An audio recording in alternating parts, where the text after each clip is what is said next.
Salute everybody, and welcome to another exciting episode of Mortal Rolls. And today, it's going to be a good one because today is the day that we like to call episode 𝐼𝙣𝙣𝙤. That's I can really speak Spanish a little bit, but I just don't know how to pronounce the words. It's okay. I really can speak Spanish. Okay, I really can. I really can.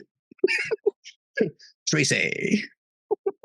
Anyways, hey everybody, the fully gods convinced you can speak English, to be honest. I think you've just memorized a lot of words. I'm learning with Duolingo as we play the game. I just want to let you know. Madre Padre. Okay. Speaking of our first sponsor, Duolingo. No, just kidding. Oh man, you put in the coupon code Mortal Rolls. Duolingo, please do sponsor us. Do we know the Duolingo CEO? Let's send him an email. I don't know. I don't know if the social media manager can message Duolingo. That is an owl. Or. Oh yeah, that's right. For monthly. Just kidding. Or for bi-weekly payments to 𝐲𝐿 for $59.99, you too could learn how to. Could learn how to speak 𝑘 and chippermonks. Don't you want to learn that language? I'm just picturing. Yep. You know that if you want 𝐲𝐿, I will help you make that into a language. You know I've done it before. Let's do it. There you go, guys. It's happening. Just so you know, the more followers, the more enticed Sabine would be to one shot with the 𝑘 and the chippermonks with her player friends around the campfire. There will be a Patreon soon. Join the Patreon and you can learn the 𝑘. I'm sorry, the what? The Patreon? Patreon, whatever you want to call it. But don't call it Patreon. That's just not Patreon. That's just patronizing. Say things however we want. Yeah, like Quasadilla. Like juice and 2%. Yeah, there was a lot of revealed last episode. Holy smokes, if you're joining us for the first time, we're just a couple of guys and gals who love to role play, do little voices, learn a little new rules system. Right now we're playing the Pathfinder 2e in a homebrew setting in the mysterious continent of Anitis. And we're excited because last ep was a huge reveal. Because a lot of you saw your former selves. Hey? That was pretty cool. Don't want to jump too much into it because we're going to be starting the game here soon. But we do have a couple of announcements through the social medias, and we're going to turn it over to our anchor woman, two-tone. I forget your name. So, I'm two-tone, also known as Sarah. We do have a very, very exciting announcement. Mortal Rolls is going to be GameCon influencers this year. We are going to GameCon. We are so super excited. A few of us were able to go last year, and we had a ton of fun. It was such a fun, not campaign. It was such a fun convention. There's the word. I found it. Like one of the most fun conventions I have ever been to. I'm so excited to go and to hug everyone.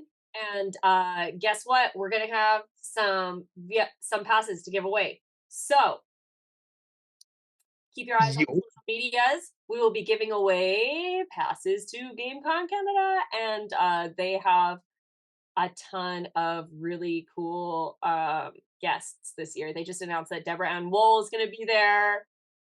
So fun. Nice. Yeah. Nice. Yeah, it's super fun. And I was trying to think, who's Deborah Ann Wool? So she's in the Daredevil show. She's in True Blood. She's back? She's in True Blood. Yeah. Yes. Blood. Yeah. She's awesome. She went last year too, and so she's coming back for this year. And yeah, sweet. That's amazing. in the beautiful city of Edmonton, Alberta. So if you're in the neighborhood, stop on by Edmonton on June what? June 14th to 16th, GameCon Canada. Sounds good. Oh, I'll be there. Hey, the whole gang's going to be there. That's going to be so awesome. Okay. Hell yeah!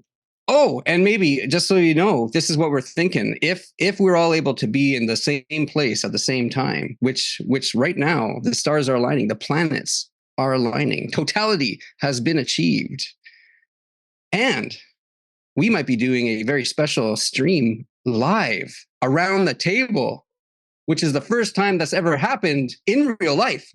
Yeah. Because we never played around the table together before. We've only played via the internet. So this is super cool. Cool opportunity. Hell yeah. All right. So in that case, let's see. Oh, I guess we have to go around and do the introductions. My gosh. How to do? They know. Kind of announced myself. You don't know who we are. Oh, yeah, I guess we don't need to. Formerly known as white hair. Yeah. The beard, pink hair. I really should write down your names. I know. One day. One day I'll remember. Before we jump into it, I know if you notice on the YouTubes, we're behind a few videos. Just a comment on that. We had a couple technical difficulties. Do we have any updates on what that looks like? The updates are there is a big technical difficulty with the Final Cut Pro. It's been so great. I'm not sad about it. I'll post it on the Instagram when it'll be up. And yeah. Nice. Domingo, I believe is how they say it. Duolingo. I'm now level 2. All right. Did you just Google it? Domingo. All right. Well, thank you for that update. And yes, for those who haven't watched the YouTube's video done by our great graphic designer, 𝐲𝐲, formerly known as White Hair, she does an amazing job, and it's a brand new experience because she throws in a whole bunch of new stuff. And actually, when we watch it, we find out what she's throwing in there, which is awesome. So you might find someone hiding in a corner behind a bush. There might be a goat that pops up out of somewhere. You know? Yeah, exactly. It's a fun surprise. It's a fun surprise. All right. Well, now let's get back into business. Last time on Mortal Rolls, our heroes faced an epic showdown with death itself. Eve, who was once known as Verinia, had a fateful encounter with the goddess of the harvest, Mara. Mara sent Verinia to Zeus to serve as his right hand. Meanwhile, Eve's memories revealed her connection with Morwyn, who remembered her love for Arcus, the god of speed and flight. Sabine leapt into action, attempting to destroy the ritual circle, but her vision showed her the god of the sun, Casimir, striking Orin. As Orin faced his end, he was confronted or comforted by his god self and an old ally. Sabine shattered the circle, freeing Arcus's power and breaking Mara's hold over the dead magistrates. Zabel Fox, the mistress, was confirmed slain after using her last remaining power from Bane's boon. But amidst the chaos, Johnny managed to survive. With Mara defeated, the heroes emerged stronger, ready to hunt the Harvester, with their new ally, Ferryn, who shared knowledge of the Cleonath. So let the quest continue today on episode 13. All right. You know things are serious when Professor Tone comes out.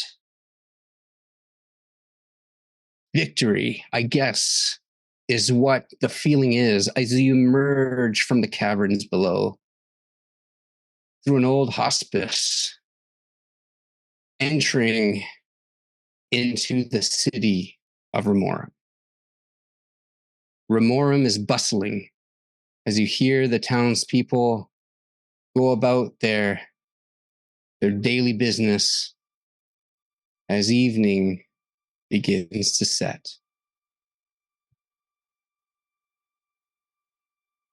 The city of Rimorum, also known the city of feats. Now, no, I'm not talking about the feet of your feet. I'm talking about feats of abilities. Because in the city of Rimorum, these heroes who sat dormant for quite some time and now find themselves together with a purpose in their heart. You make your way through this hospice, and actually, it was recommended by Ferryn that perhaps you find a room together, just for the time being, to plan, to organize yourselves. The hospice itself is crowded, but yet there is a room that was set aside, private, that Ferryn had a connection with. And there you all went and sat around, resting your feet, resting your minds, weary from the battle that took place, weary from the knowledge, weary. What is going through everyone's heads, I wonder? What is the feeling right now in this humble room that is not, in no way a hotel meant for the rich and the famous? No, this is a humble abode with blankets that have been torn and neatly folded upon bed. There's a big table and a mirror and a vase and pitcher of water with a few cups. You can hear from below the floorboards more of the talking and chattering, as there's not too much silence in these locations. Maybe in the middle of the night, perhaps, but you can tell that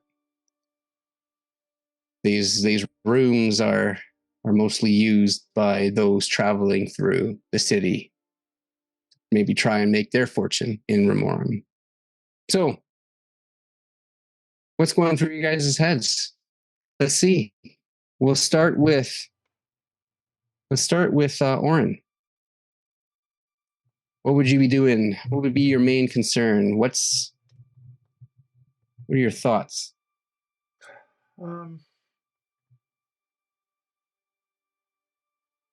I think I'm really mostly concerned about my new found family and making sure that everyone is okay and safe. I'm worried about all of the hits that Eve took, and Morwyn was hit really hard, and I think mentally we're all really struggling. I just want to make sure that everyone is okay. Okay. As you look around, you see Sabine. Sabine, what would Sabine be doing in this sort of downtime? I think that she would probably be sitting somewhere by herself, either by a window where she could see outside, and would probably be playing with her raven skulled bone necklace as she thought about everything that happened and about how unbelievably hungry she feels right now. And dirty. She's very accustomed to feeling mud on her feet and having foliage in her hair and camping style of dirt upon her, but she feels unclean. Hmm.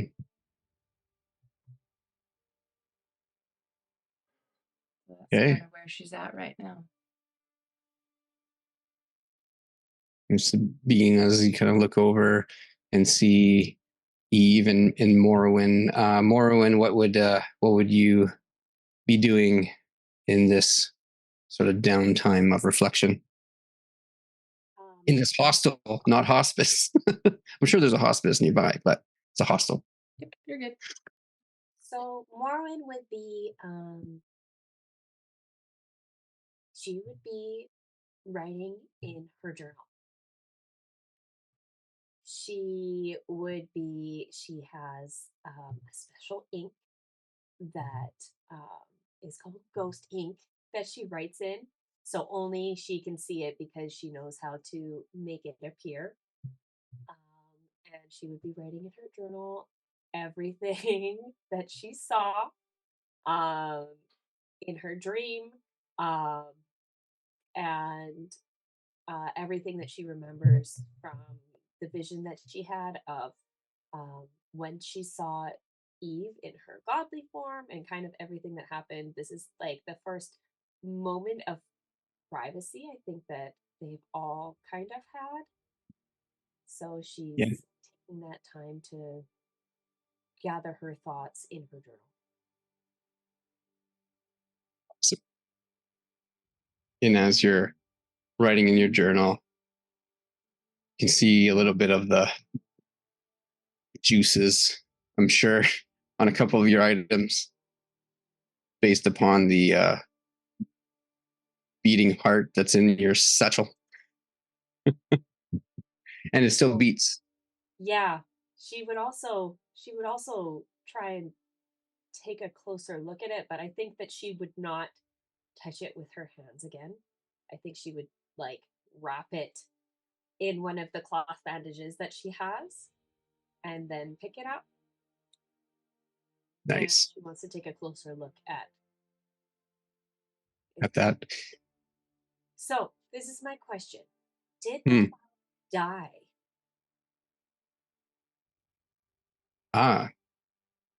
No, what, just to clarify, as you touched it, the flower itself wrapped itself back into the bulb and then sort of made its way back into the heart. Okay. And from a hard rock-like heart, as the flower, went back inside, it began to feel like a real heart. It began to beat. Would she be able to get the bulb out of the heart? You can certainly begin to start your check, but as you're sitting there, kind of looking at the heart, Eve, where would you be? And kind of as Morwyn begins her attempt to look at the heart. Eve would have found a corner to herself as well. And there are a couple of things that she's kind of investigating in her downtime. The first one is her necklace that she wears.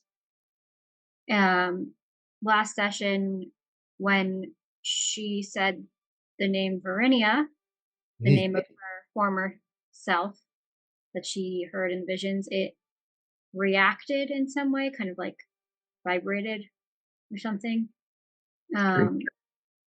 She would be kind of testing that and observing it.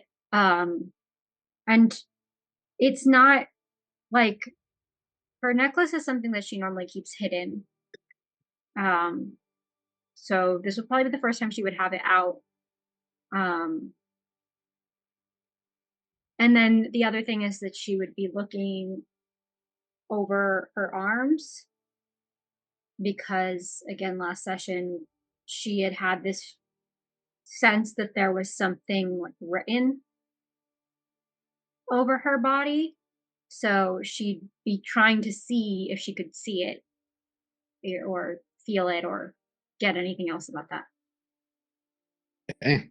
Okay. Right on. So you all are sort of separated and yet together in the room, kind of lost in your thoughts. Morwyn, you had the heart in your hand and you were about to attempt. And then as we finish with Morwyn's look at the heart, then we'll jump to what you find out with your amulet or necklace or medallion, and then also with your inspection of your skin. You know, with help, you might be able to more, but it'd probably be inappropriate to have someone inspect you. So forget I said that. So let's move on. Back to Morwyn. Morwyn, you're looking at the heart and you're curious. You're curious at it. So go ahead and make a roll. What would you like to roll? You're looking to attempt to put your fingers in the heart to see if you can feel the flower inside. I want to try and take the bulb out of the heart and inspect the bulb. So the bulb is actually kind of has emerged itself into the flesh, and so the flesh has gone completely over. So what you're left is with the heart. So in order to search for the bulb, you'd have to kind of do an inspection and kind of feel around, and even as you're just kind of looking at this, you can't see the slit that it fell in by just a quick inspection. But you'd certainly have to roll like either a perception or you can roll it's kind of a medicine check because you're dealing with a heart, just to see like, well, how's the best way to open this thing? So either way, what would you like to do? Do I get any circumstance bonuses to roll this medicine check? I think, the fact is that there's no rush and you're spending some time inspecting it. So I'll give you a +2. It's a weird thing to be handling a heart, but you'll get a +2 circumstance bonus on this. It teased the natural 20. It teased it. It did. But you got an 18. Yes. That's, yeah. You take a look at the size of it. Perhaps in studying and would Morwyn have ever touched a heart before? Maybe a goat's heart, maybe, I don't know. Maybe the books. Goat's heart. Yeah. It doesn't look like a goat's heart. You were looking at it, it kind of has the look of a human heart, and that's ultimately the assumption that you're kind of going with as you go with your inspection. You feel inside as it's beating, and as you squeeze, it begins to like beat faster, almost as if someone who is nervous, where the heart will start to beat faster as you begin to push in, and you feel a hardness in the middle that kind of feels like you suspect is where the bulb of this flower lies, is on the inside as you squeeze it. Could I take the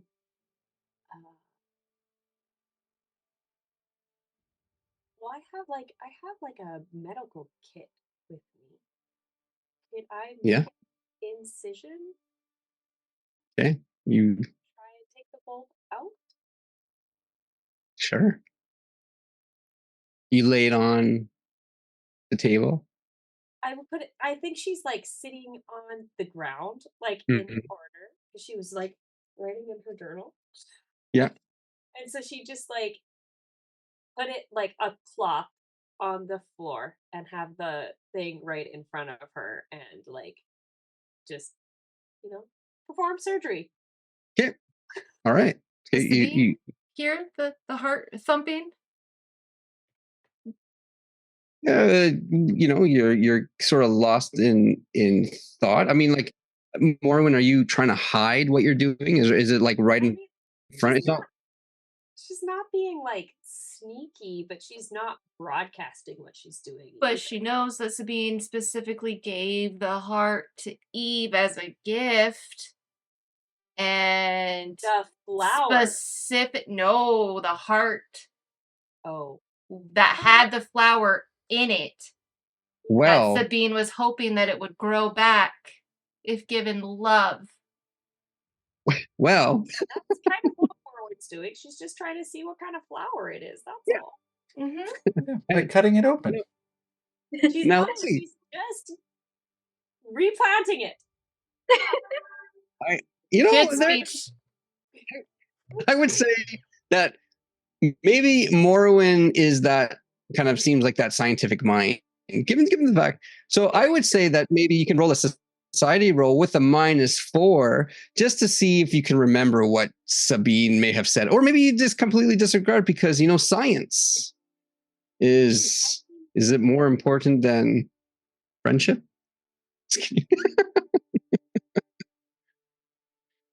Do you want me to do the roll?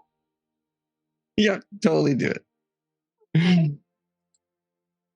If you think that this would be something that's in your mind, or you would completely disregard it because you're curious to where the flower is. Morwyn is fairly You cognizant decide. of other people's feelings, usually. So I think that she would maybe, but she's also very, very curious. Yeah, I figured. With a -4.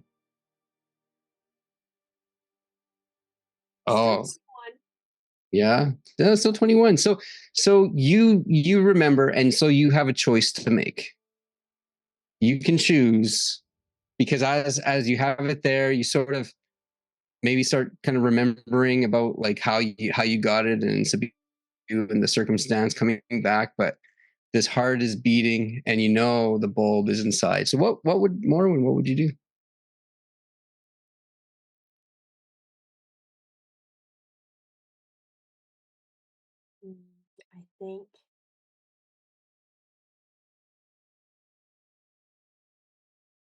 I think that Morwyn would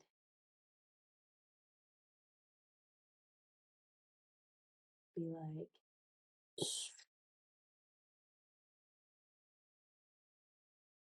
Eve is like hyper focused on her and just jump. What is it? Morwyn, Winnie. Yes. she just like is like, Right. She does. So Sabine gave you this heart.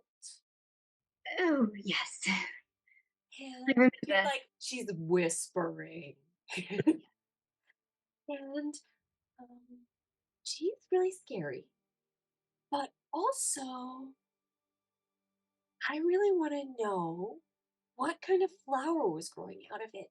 And when I touched it, the heart came alive, but the flower like reverse grew back into itself. And the bulb is inside the heart. And I really want to see what kind of flower it is. So do you think it will hurt me if I slice into this heart? I'm not. I don't think she'll hurt you, but she might not like it. Do you think it was? It's possible. If we could find a way to extract the flower without cutting into the heart, I would. The thing is that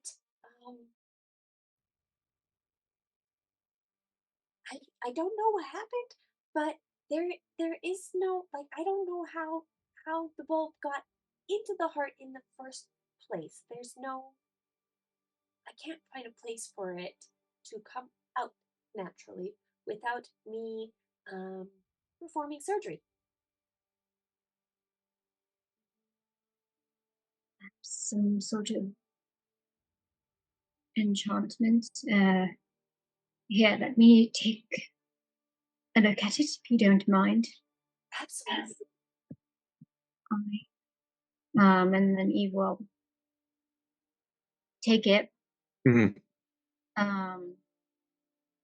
And I think she's gonna cast Detect Magic. Oh, gotcha.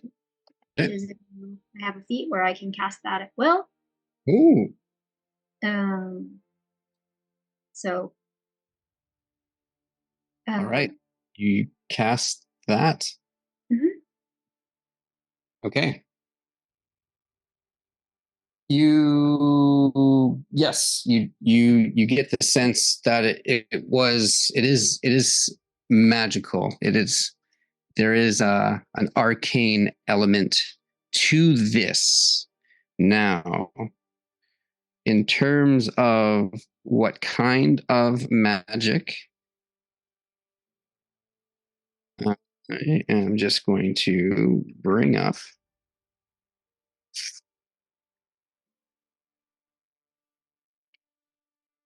You kind of get the sense as you're studying this and as you detect it, there is something, of course, again, that kind of goes through your mind as you get the feeling of this place, Ardris. You just kind of feel this energy coming from it, and that was something that you all sort of experienced when first kind of looking at this.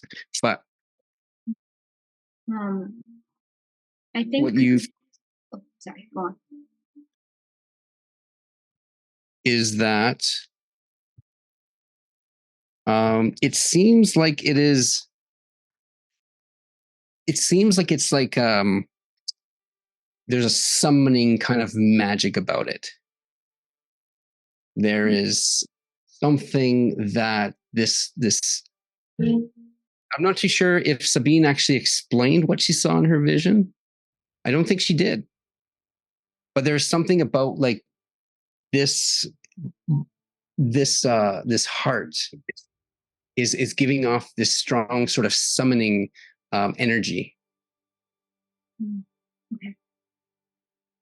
Out of curiosity, just trying things that I know are related to magic, Eve's going to take her biting rock, as we know it, out, and hold it near the heart to see if it reacts in any way. Oh, as you put the rock near the heart forms and hardens.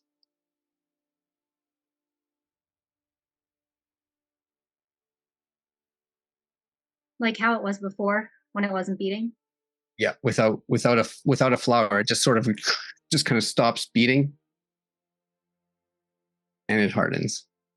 And if I move the stone away from it, does it stay hardened? Or begins to reform back into a beating heart, and it sort of begins to sort of beat a little faster. I have an idea. What if you touch the heart with your rock thingy and I touch it with my hand at the same time? right? Yes. You want to Sure. Sure. Just don't touch the rock. Be careful. Okay, I won't touch the rock. I'm told that it bites. Okay. Bites? Like no, it doesn't. It hurts to touch. Apparently, Sabine said it bit her. So that's the only way she could make sense of it. okay.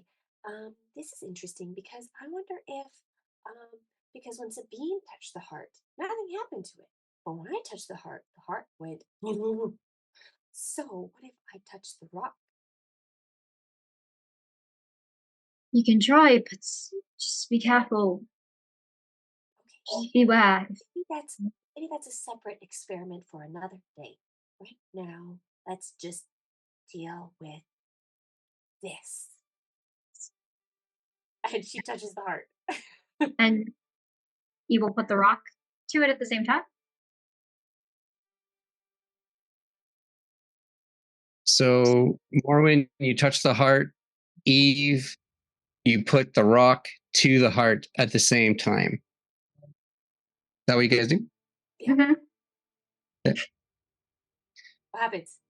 So as you touch, Morwyn, you touch the heart, and in your mind, you recall that you were handed this hard rock. But as you touched it, you recall that it began to, turn into a real heart.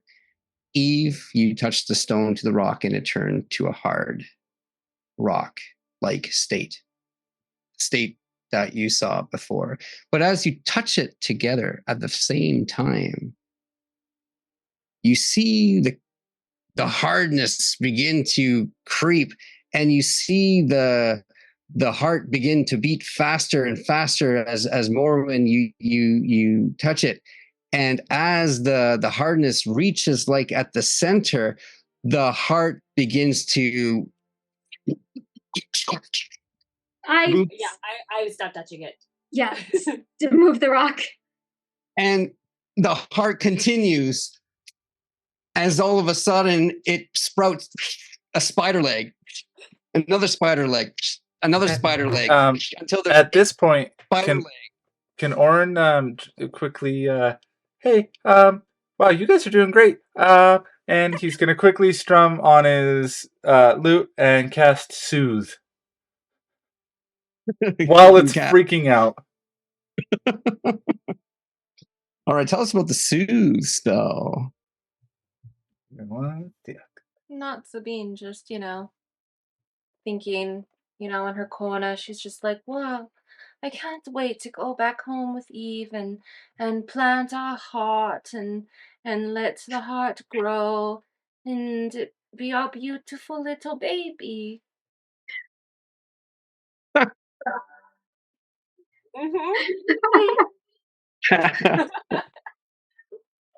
Now, the thing with soothe, it has to go onto a willing creature. The creature ain't willing. Is not willing. As it continues to sprout its legs, as it continues to sprout a scorpion's tail, as it begins to crawl. Now, you cast it, and you find that there's no effect as you begin to strum on it. And it begins to crawl away. And it quickly kind of goes in underneath, like behind a cabinet where the mirror is, underneath. Now does Sabine hear something? I think, Sabine, you probably would have heard Orin's strumming. You probably, I'm kind of curious. Would there be like a face with like...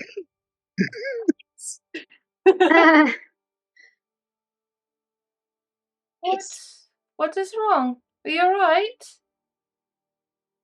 Perfectly fine. Perfectly fine.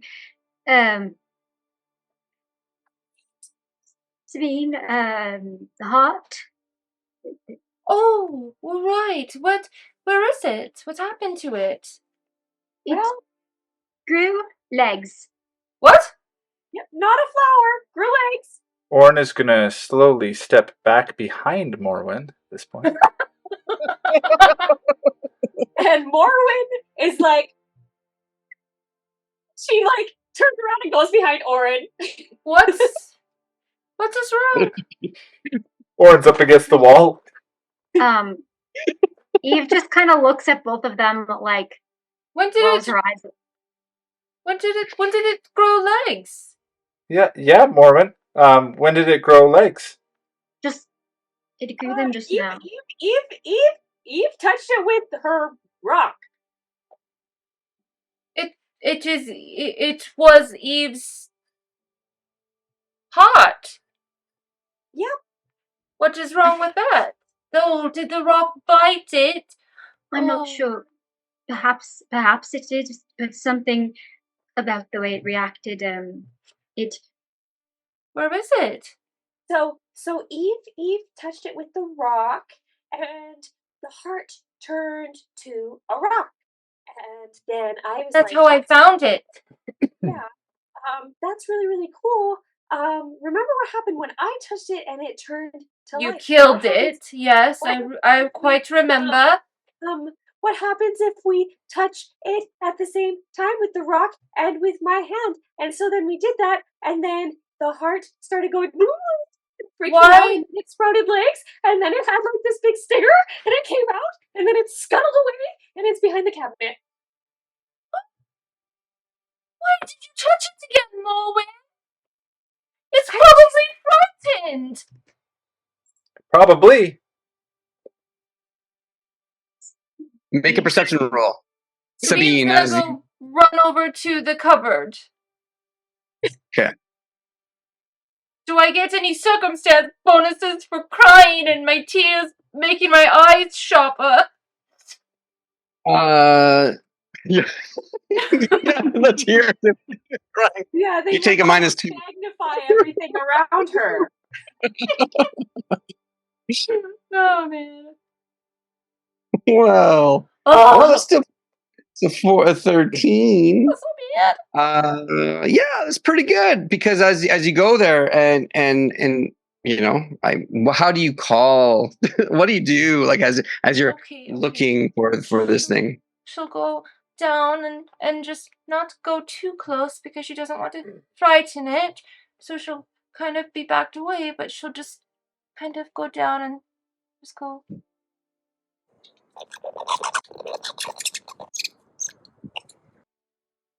And that means, you're all right. Come to Mama in 𝐲𝐻𝙗. You there and you listen,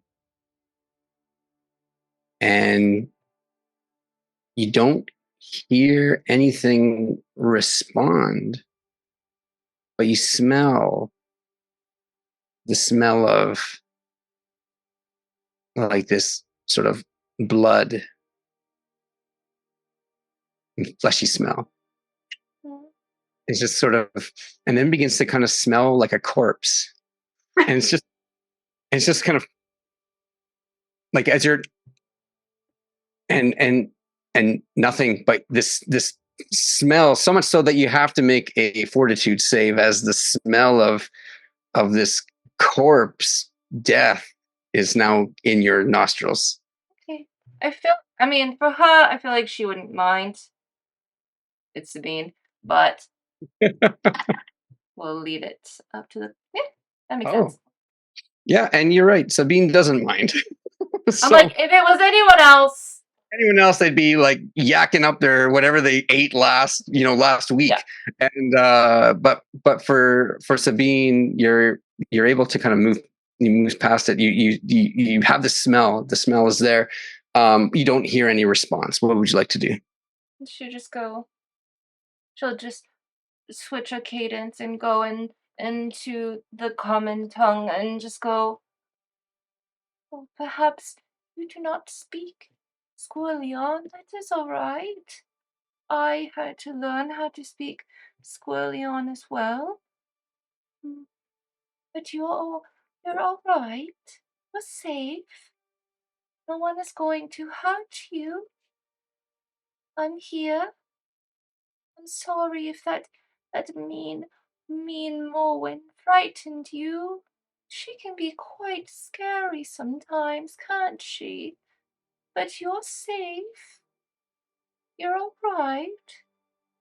And I have a little blanket here for you. And she'll rip a piece of her dress off and just go, if you want, you can come and cuddle in the blanket, or I can just leave it here. And she'll like kind of push it a little bit towards the, like under the furniture, and just not like too far, but just a little bit, and back up again and just go, but you're safe.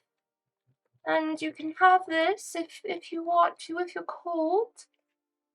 Or if you're hungry. I am also quite hungry. We can give you something to eat.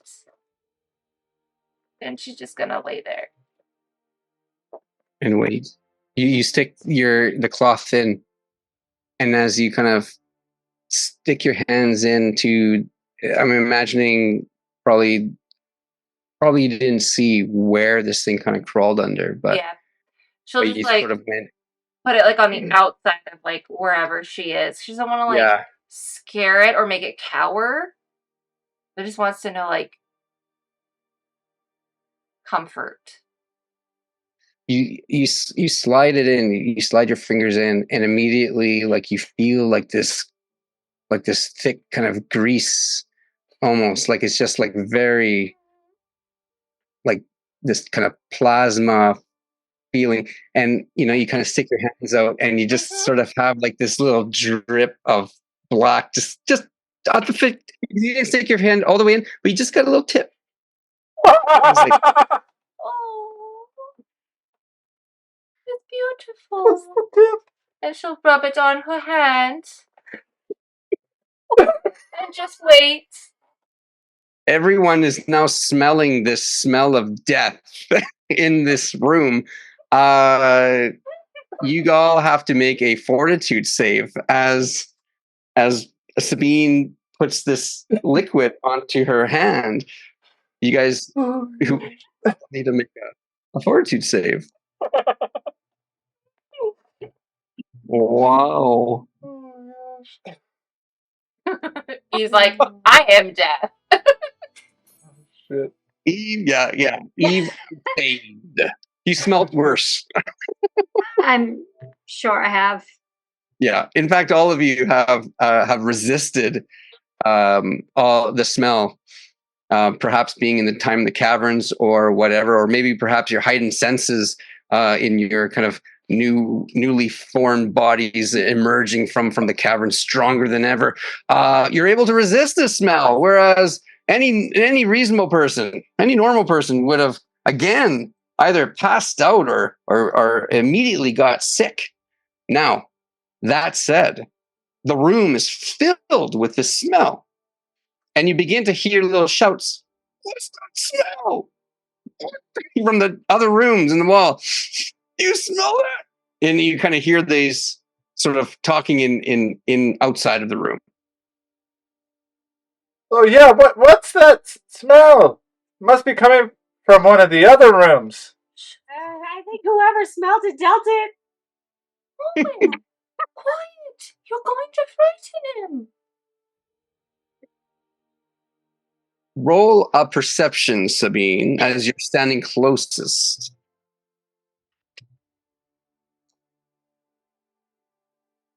22.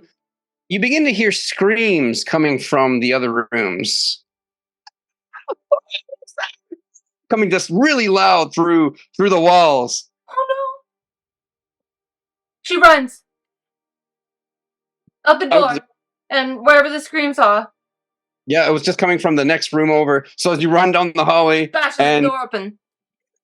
make a strength. Go ahead and make a strength check athletics check as you bust this door. Okay. Oh, 31!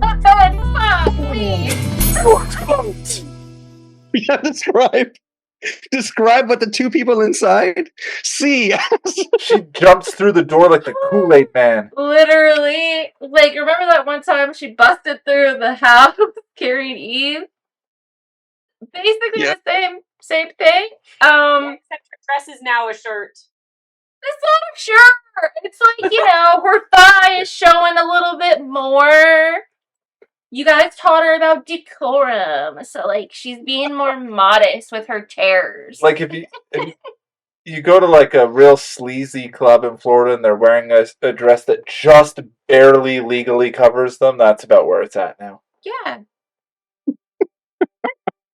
Oh it's man! All in the name of helping. So the door, as you the door with your fist. Sure, it would have been just like a plop, like try to like get in. You punch the door. The door explodes into shards as your shirt and now miniskirt just kind of float in this epic flow of power and awe of this wind. The people inside are like, seeing this image of you busting in, and then oh, it went through there. It went through the grate down the piss pole. The piss You gotta hole. scare it. God, it's already gone. I think it just ran over in there. What do you do? She'll run over to it and just say, "Come back, come back, all right." You run to the little piss hole, and it's grated over, and so as you're sticking your face to it, calling down as it leads down a pipe, you kind of hear the. You're all right. You're safe. You're okay. You don't want to get hurt. It was a baby. It was a flower. Oh, that was no flower. That was no flower. You can see like this kind of hefty guy that's probably like, he works out, but he is just kind of like on the top of a chair, just kind of looking down as he's talking to you. What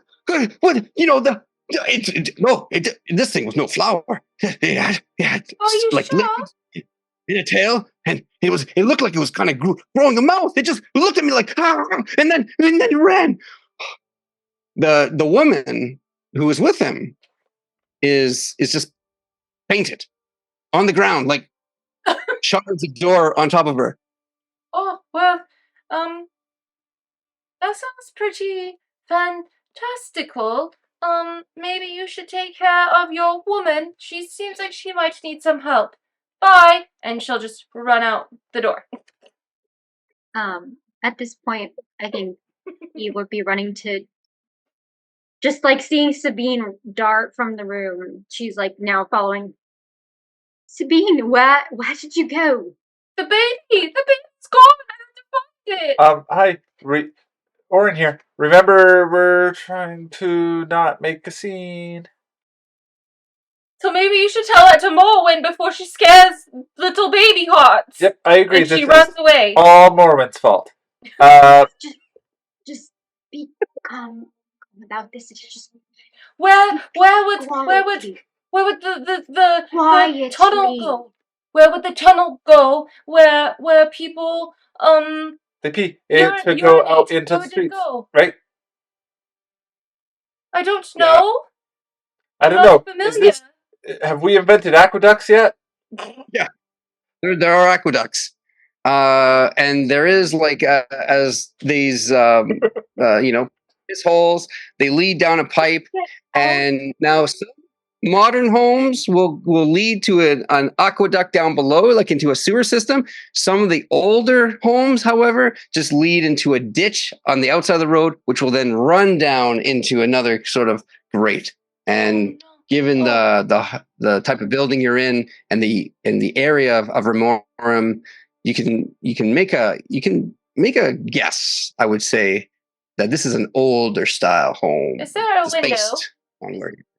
Yeah, probably goes outside, but also please don't jump out the window. We can go down the stairs. I'm asking the DM, and Oren can't read my mind. Well, he kind of can. You just busted through a door in like half a second. Anyways, there's a window. There's a window. There's a window. You guys are on the third floor of this building. Ferryn walks in as you're walking to the window, like carrying a tray of food and with a towel wrapped around her head that just kind of freshly came out of the bath that she's spent quite a time in the bath because she's out. She bathed and she comes in. What I miss? What's happening? There's a lot of screams. It's fine. Morwyn scared the heart, and now he's scared and running away, and now we have to find the baby before he hurts himself. No, you mean that disgusting heart? Yes. Oh, don't disgusting. It's scary. It was scarier than I am. It's the hearts that used to have the flower in it that Sabine gave to me. It now grew legs and ran away. I would like it to be known that Eve was okay with the plan. I would like it to Sabine be known. opens the window. I would like it to be known that. Hi, why wasn't I invited to this bath? Second, we should probably stop her. She is getting ready to jump. Yes, it's All right. Athletics roll. Okay. Sabine, you're gonna hurt yourself. Please don't do that. I'm not worried about that. I really don't want you to. She jumps. Wow. With a 19. All right. You jump out the window. Superhero landing. Story window. Yep. All right. Lucky Professor Tone is here. Let's learn about fall damage in Pathfinder 2e. As you jump. So sorry. Look, the mistress died. There's been a lot of people leaving. This is a gift to her bestie, and now it's scurrying away, terrified. And now she has to suffocate it with love. I'm sorry. I don't think to make sure it never terrifying leaves. Heart scorpion spider thing is scared. Did you hear how fast it was thumping? All right. It was terrified. Scorpions move. They go. No, it was thumping. It was like, you're gonna eat me. Oh my goodness. For the friends at I home, never said I was going to eat. grab your Pathfinder Player Core book as we look. Please continue as I turn to the page. When you're ready, I will. Oh, actually, Sabine, you're not even in the scene. Yep. She's arguing with Speed's ghost. They're literally yelling. This argument as you fall. Okay. Okay. Return to page 421. All right, when you fall, here's how falling works. When you fall more than 5 feet, you take bludgeoning damage equal to half the distance you fell and land prone. Yeah, but what if you jump intentionally and not fall? There's going to be a check. Checked. The athletic roll jumped well. Yes, you jumped out. You didn't fall out. You jumped out. And so you will make an acrobatics check to see if you can minimize this damage. And so 12. All right, 12. Okay. You land. That was probably the last thing that went through your mind? No! As you landed? As you fell a good 40 feet? 20? She's jumped out of trees before. She's like, this is the same thing. It's not the soft feet? How big is this building? You're on the 3rd floor. 4th floor? 3rd floor. Ay. Okay. Let's see. Okay, so then that'll be 20. So, yeah, all right. So, here we go. Equal to half the distance you fell and land prone. You take 20 points of damage as you land prone onto the ground. Okay, that's fine. So no cool superhero landing. You tried to do a cool superhero landing, and you think what happened. You saw it. And perhaps that distracted you as you fell, twisted your knee, and collapsed onto the ground. Dang it. Orin's going to say, wow, Ferryn, you look amazing. I'll be back. And he's going to run to the window, and he's going to cast my newest spell, Sun Auto Spurn, which sounds like it probably... That's how you need to say it now every time you cast it. Yep.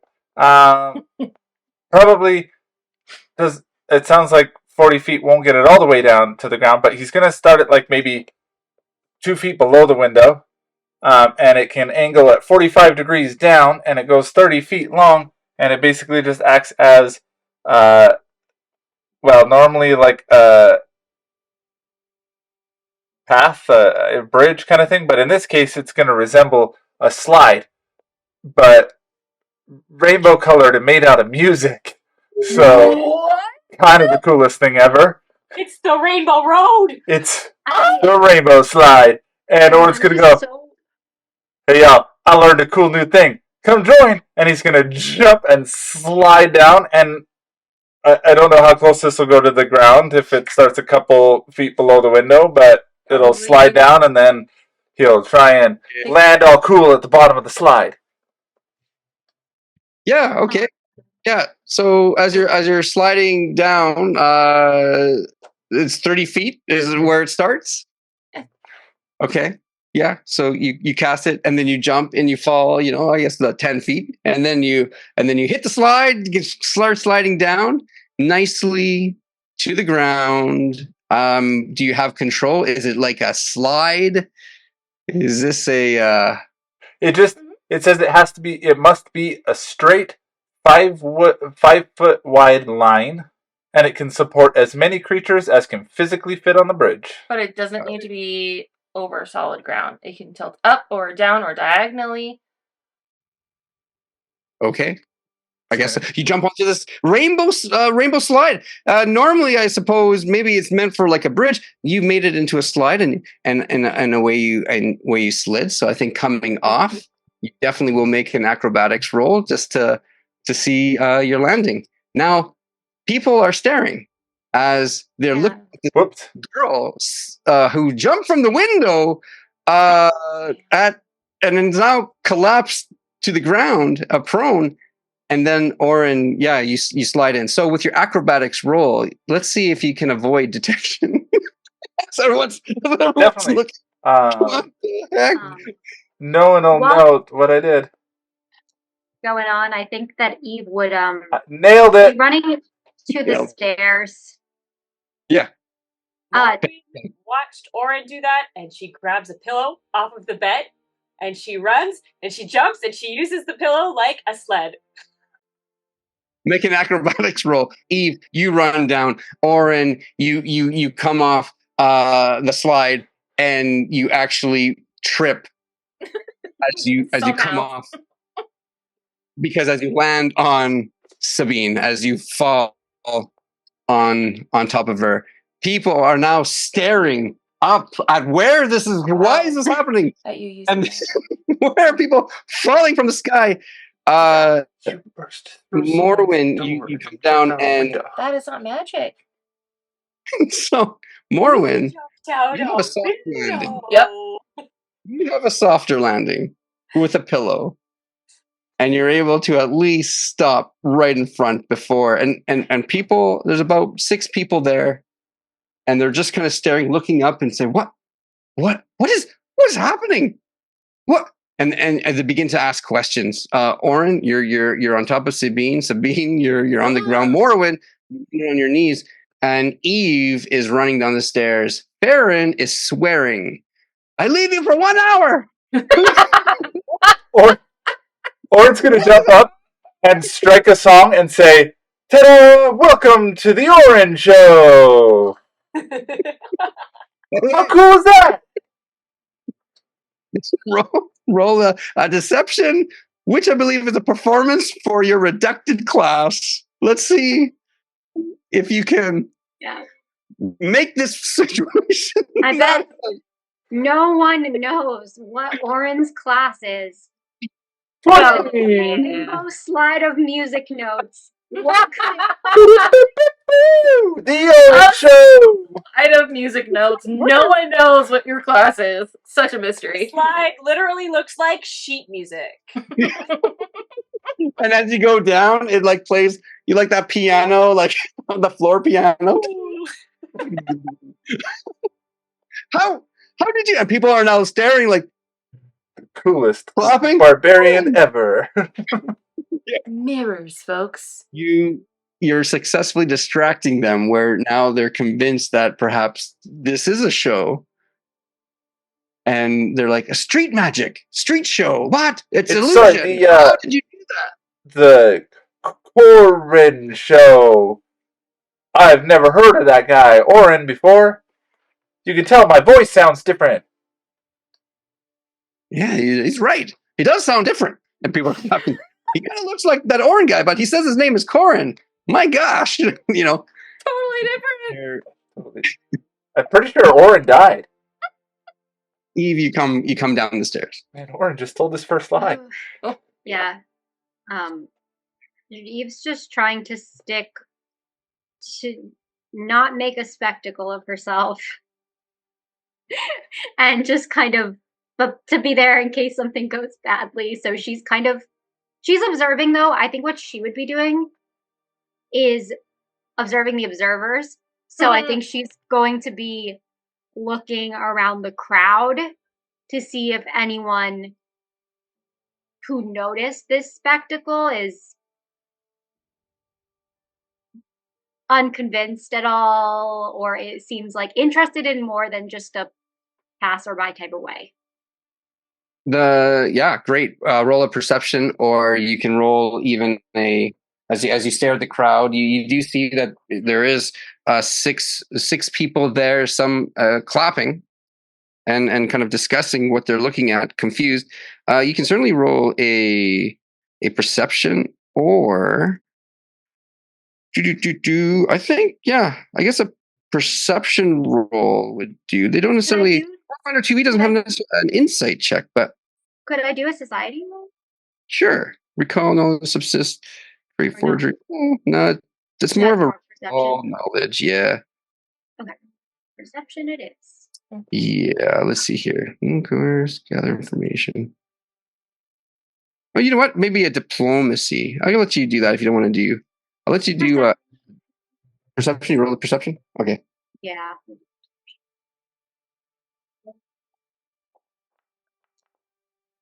24.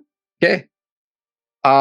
It is evening time. You guys came out as the evening began to set. So the advantage that you have is that because you're in sort of an alleyway where the hostels are, these charities where people tend to go and travel, and the area is just sort of at this time of night.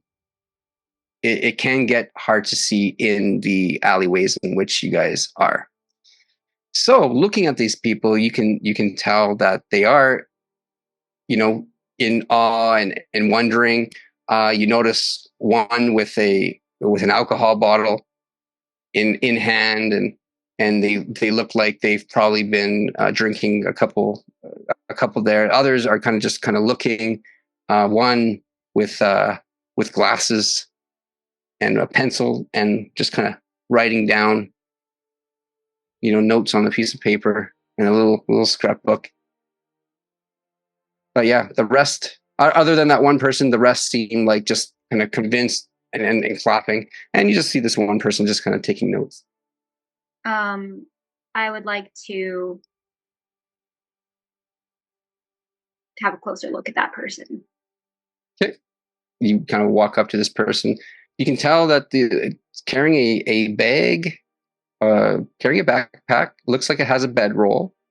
Person is wearing a long kind of coat and with glasses and kind of like a hat meant to block the sun. And it looks very dusty. It looks like a person who travels quite a bit.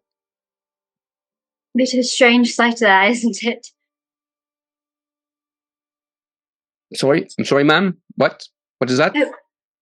Oh, it's a bit of a strange sight back there.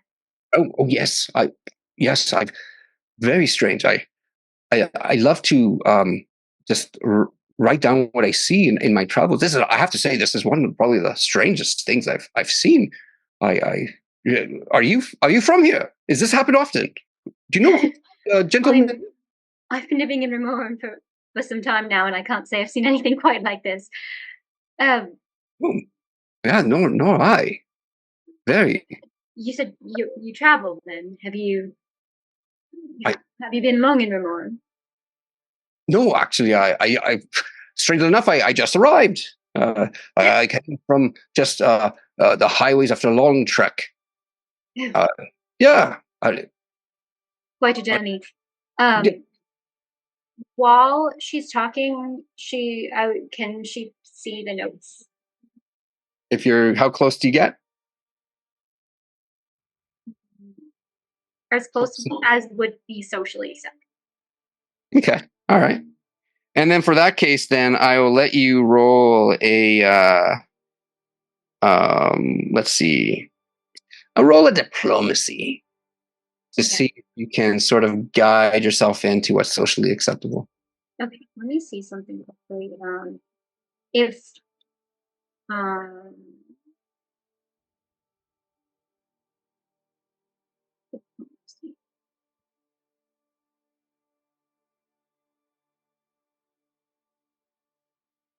like I have something that affects that. Just checking.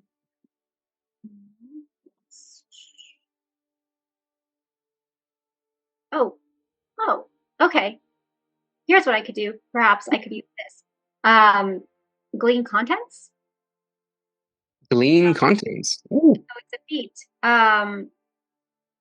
And you're adept at quickly scanning loose papers and carefully discerning the contents of sealed letters without damaging the seal.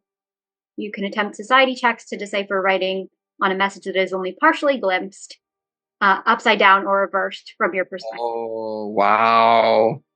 Wow. Okay. Oh, I can do a society check, I guess. Yeah. Amazing.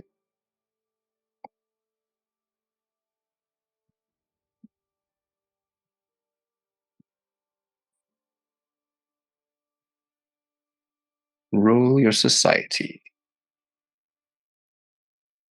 As we see if Eve can discern the notes that this gentleman is writing. Oh, yeah, easily. As you begin to write, you notice that as you step up to him, he is wearing kind of a big kind of leather coat. He has like I said, like the backpack, and he also has one of those cross arm satchels, a leather bag. Inside the bag, you do see notes, some sort of scrolls, kind of sticking out. And you see him writing on what can be described as a notepad, sort of a tablet form, and he's just kind of scribbling.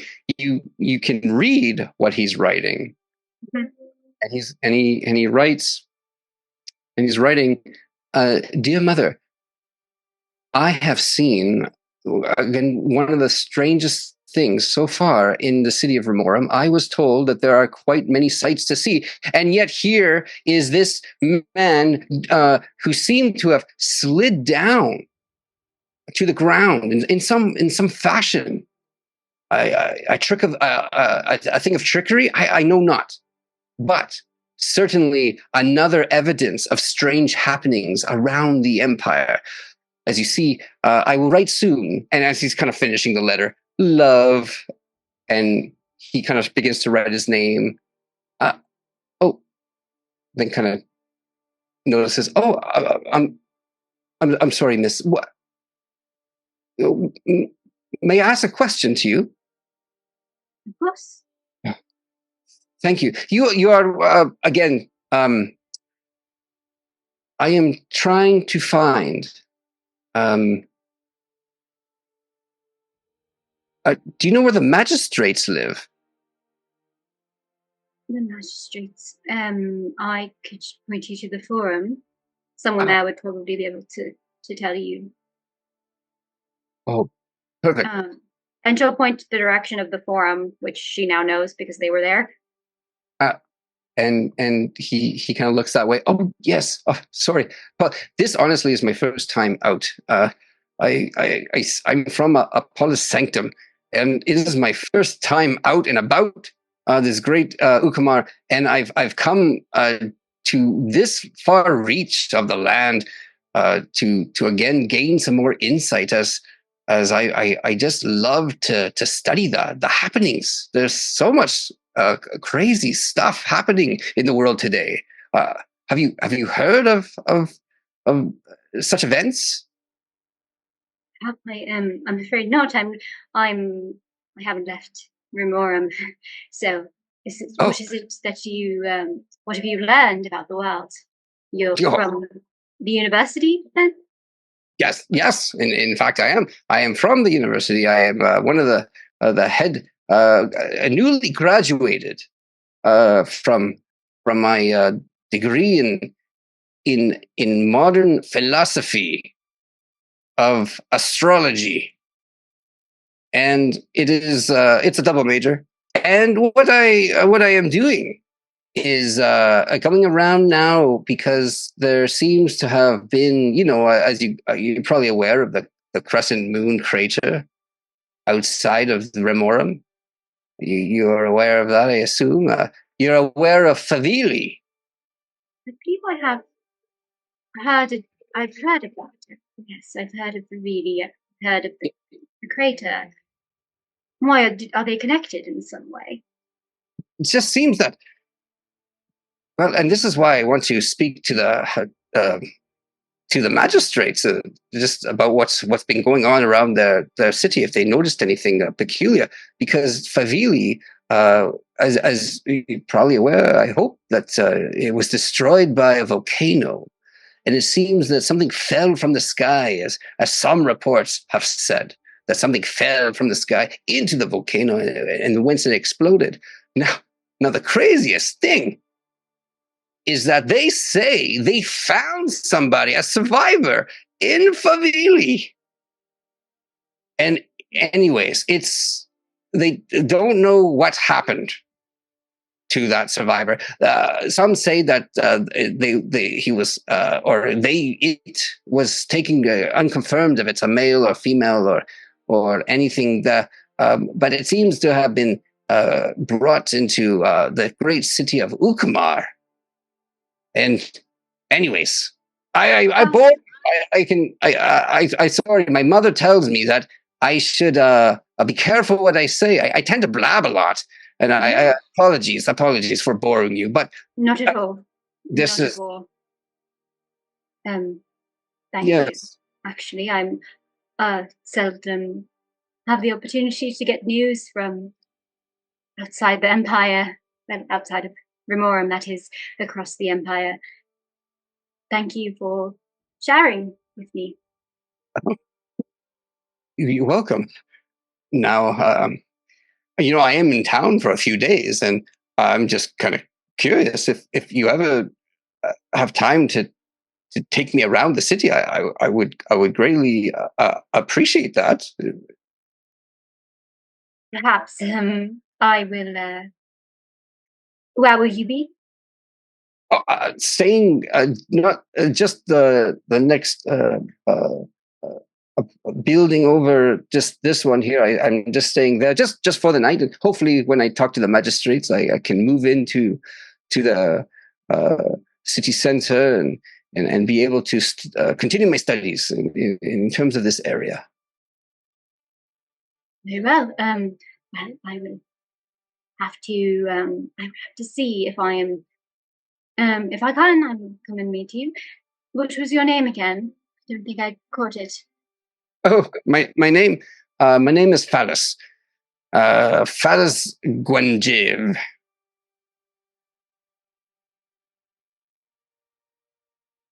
Right. 𝐤𝐽𝐻. Yes. Very nice to meet you. I am afraid that I must be on my way, but thank you again, and I will hope to see you soon before you leave. Goodbye. Thank you. Oh, wait, but if ever you're looking for me, just call out my first name, and I'm sure I'll come. And then he walks away. Yeah, that was okay. There we go. That was pretty cool. You guys sort of got yourself out of the room and onto the street.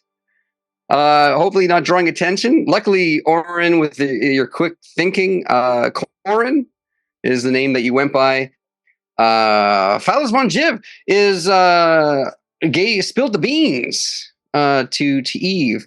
Eve, one thing that you notice because of your feet in looking at the notes is that you know that the way that the person was writing it is the fanciful way. It's the cursive of the day.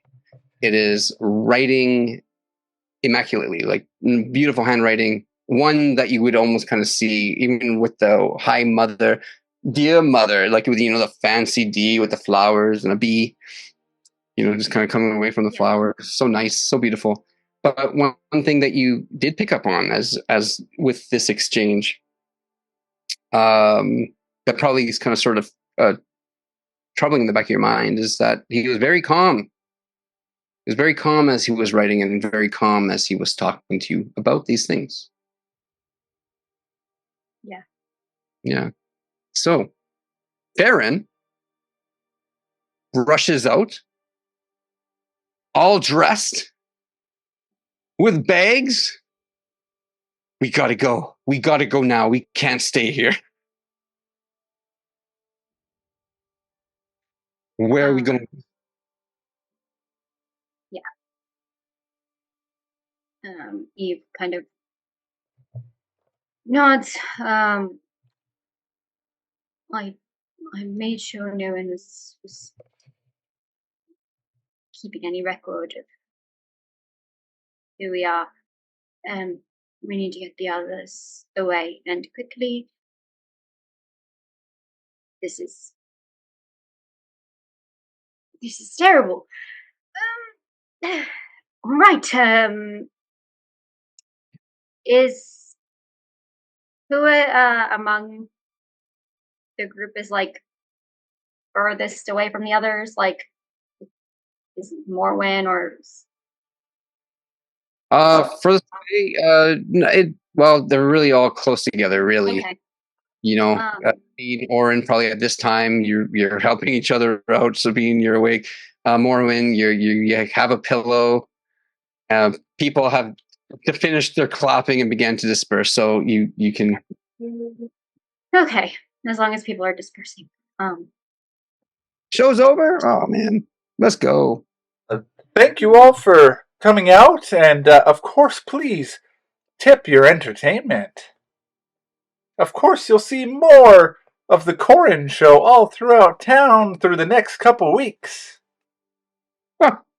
Actually, I'll let you roll a performance just to see how much money you earn. Let's see how far strings. I saw the wires. Saying, I saw the wires. 19? With a 19, great. Roll a d10. Meanwhile, Sabine's just like, the baby, ran away. We have to find him. 7. Meanwhile, Morwyn is like bandaging Sabine's ankle because she probably twisted her ankle. Perhaps we can find somewhere in that direction to relocate for the time being, or we could go straight to the statue of Arcus and meet with Captain Plick. To the statue. How much money? One guy pulls out a bag of coins. Ching, ching, ching, ching, ching. Very impressed. Love it. I used to do the same thing, and then I took an arrow to the knee. And he throws the bag of coin at you. Inside is like 70 silver. The guy is very drunk, and he's just clapping. I can't wait to tell everybody about it. I'm gonna buy everyone the first round of buddies, and he begins to kind of stumble away. And with thank the your buddies. wife for us. Oh yeah, my wife. I've been married twice now. But then I took it, and then he just kind of walks away. You guys are left there. Ferryn again, anxious, just saying. They're looking in the room. They're wondering, asking questions. What's happening? But I think now is a better time than ever. You think I jumped out of not our room? He jumped through the room beside us. Yes. Sorry, I didn't see what you saw, but all I know is, I wasn't really a big fan of Zabel, but I have to say that after seeing her give her life, I think you should take her advice. She died giving you the chance to make a difference, and I sorry, not to spoil the mood, but No, you're great. I love this. This is wonderful. Excuse me. She's gonna go after where she saw the baby. Is Ferryn still only in a towel? No, she's actually dressed now. She's wearing clothes. Darn.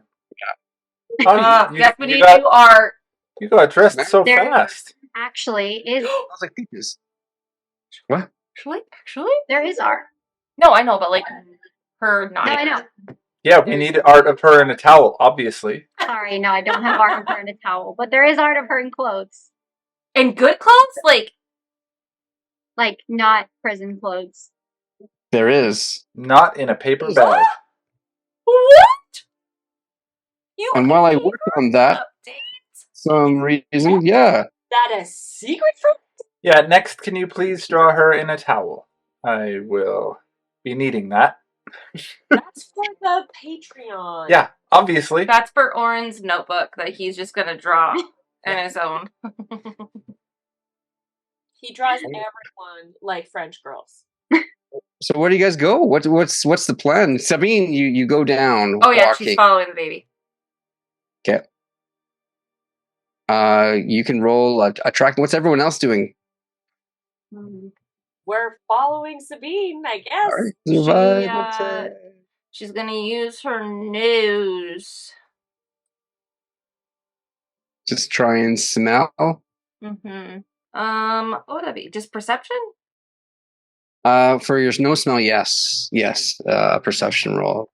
Given the fact that you're smelling by the sewers, it's going to be very difficult. You will be rolling with -4 using your nose. I was actually going to say, since she has the scent on her hand and she has her wolfy senses, could she possibly have a -4? Yeah, because you're in the sewer.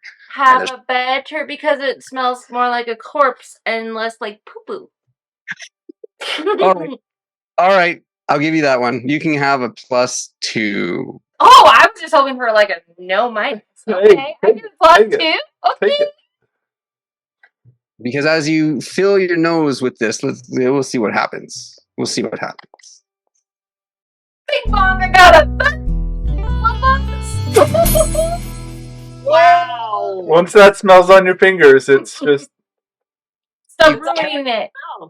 You catch the scent. Yes. You got it. You're following it down.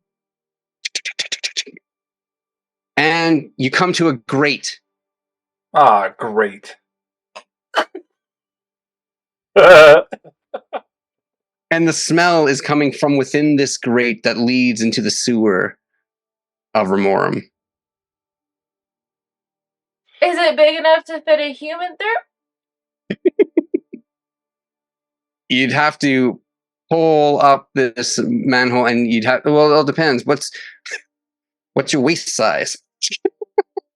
There is a. That's also just for the Patreon. A smaller person could fit in. Could squeeze. Sabine's tall. She's small. But Alrighty. she's small. You could try. She's just like try. Trees. Why? Why? She's gonna lay on the grate and just put her head on it. You see some liquid and some floaties come down. She doesn't care. It wasn't going to hurt you. You would have been safe.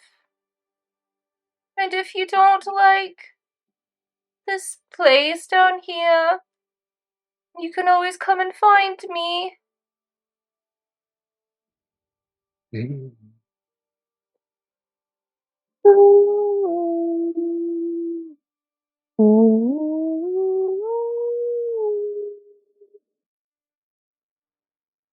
You hear like a little whistle from within, and then it kind of disappears.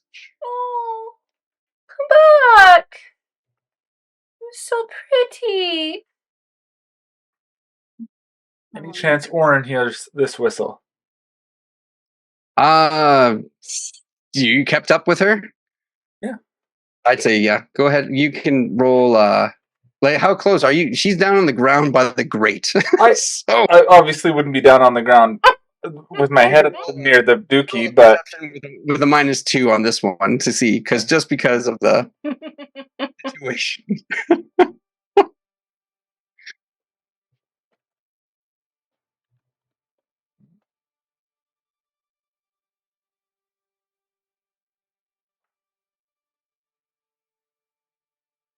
19.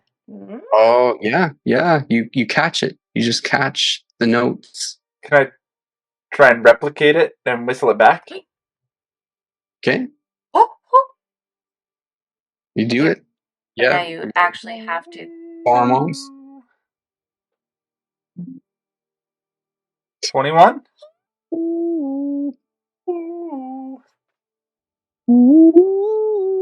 I don't want to get a copyright thing, so I have to change it up a little bit. Anyways, yeah, Insert Zelda sound here. You're able to replicate it, and you think you might have heard it whistle again as it's within the pipes of Rimorum. Sabine imitates it, but probably poorly. She goes,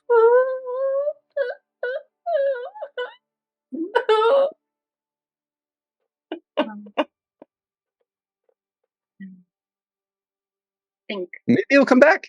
Yeah, Eve will go over to Sabine and then just put her hand on Sabine's shoulder, carefully trying to avoid the great situation. Yeah, and just Sabine, you should probably sit up because this is not very clean right here, and our friend will come and find us perhaps sometime. Needs to have his own adventures. Right. Go find some more heart scorpion things. Sabine looks like she sits up slowly and so predatory, turns her head towards Morwyn, eyes flashing in the sun as it sets, bright gold, and glares. And she is going to try to demoralize her with her eyes. Oh no. Okay.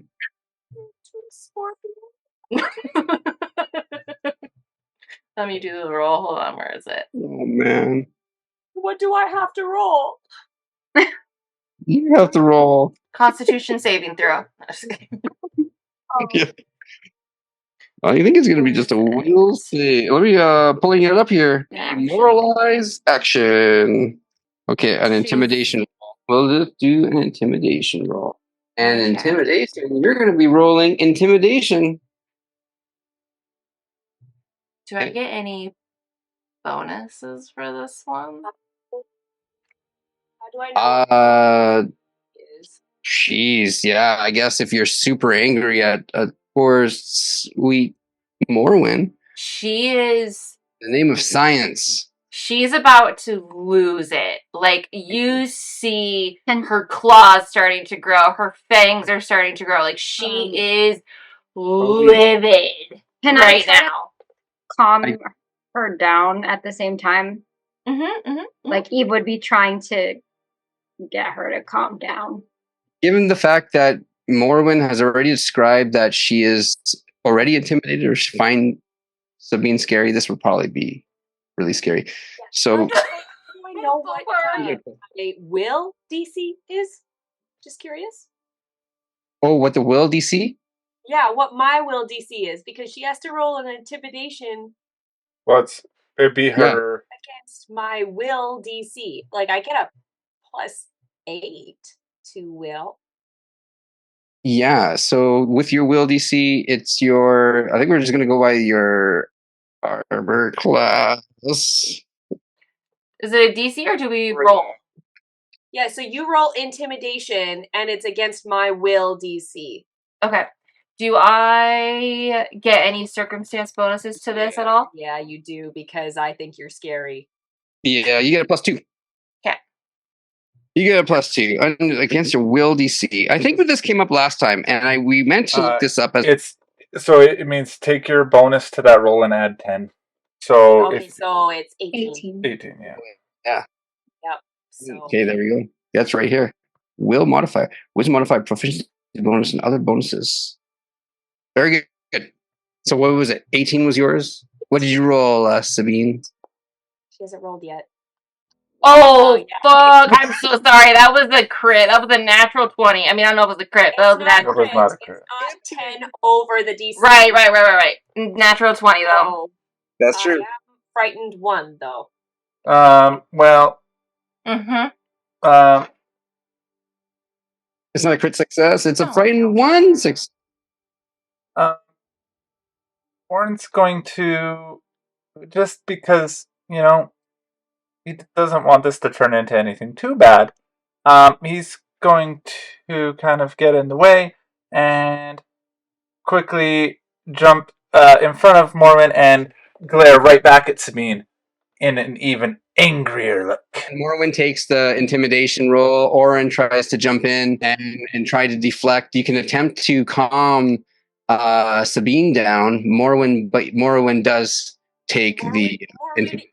Well, no, she wouldn't, because I cast a counter performance. Oh, you cast a counter performance. Yeah. Oh, you cast a counter performance. Well, it's one of my cantrips. It's okay, here we go. Yeah, so basically, my performance protects me and my allies. You roll a performance check for a type you know. It must be an auditory performance, which to do it needs to be auditory for you, I believe. If the trigger was auditory or a visual one for a visual trigger, and this action gains the trait for the type of performance, you and your allies in the area can use or better results between you and your performance. So basically, it's an auditory or a visual. Well, I guess in this case, a visual effect. Do you have the visual? Mm-hmm. The trait to do visual whatchamacallit? Okay. But also now before Oren, you're casting this. Eve already said that she was attempt to soothe the situation. So Eve, what were you trying to do while this is all happening? She's just kind of putting her hand on Sabine's shoulder and just like, it's alright, everyone's alright, nothing is, no one's hurt. Mm-hmm. And that's when Oren casts his spell.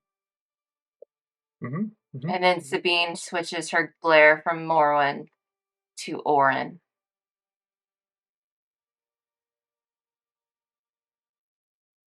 You dare try to cast a spell at me?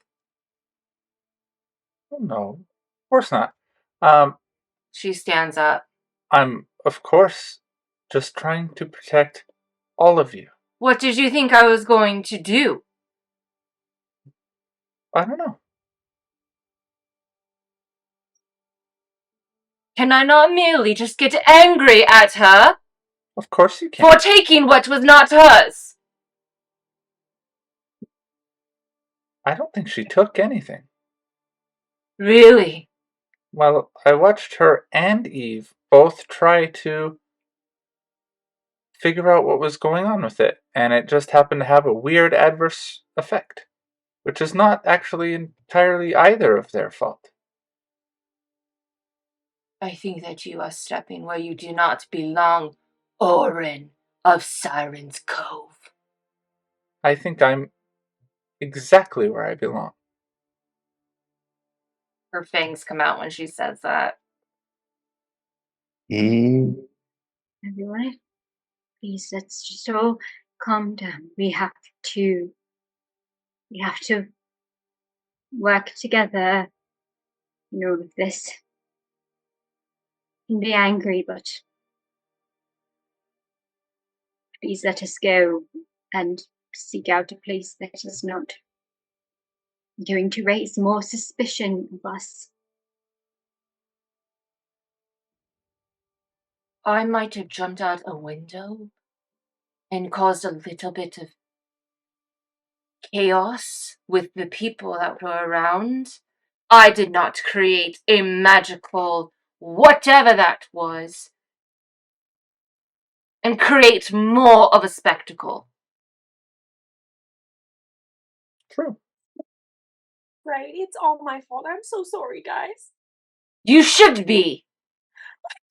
It's not. It's no one's fault. It's just things happen sometimes, and we can. I should have touched it. I touched it before it turned alive. I touched it again. I should have. I'm so sorry. Do you not know what kills people, Morwyn? The curiosity that lingers in the dark, that allows humans to touch fire before they know that it's going to burn them and eat them alive? Why are you talking like that? Be careful, Morwyn. Be wary of the things that you touch. And she's going to turn around and walk away. She touched it first. Ferryn stands watching you guys. Her big black eyes staring. Just hours ago we fought. And I'm sure that there's still a lot of processing going on, but we cannot fall apart now. Not while the trail is still hot. Now, I suggest we get off the street. Let's no longer draw attention to ourselves. Whatever creature, that disgusting, again, I apologize, I'm judging too much, but whatever the creature was,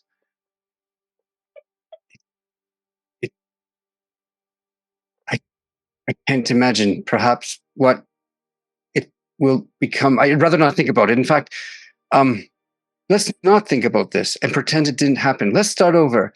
I imagine everyone's a bit hangry. Perhaps we can finally get something to eat. And don't you, and again, I hate to be the one reminding you, but are you not supposed to meet Captain Flick? We are. Why don't we go to the statue of Arcus? I'm sure that they have food there.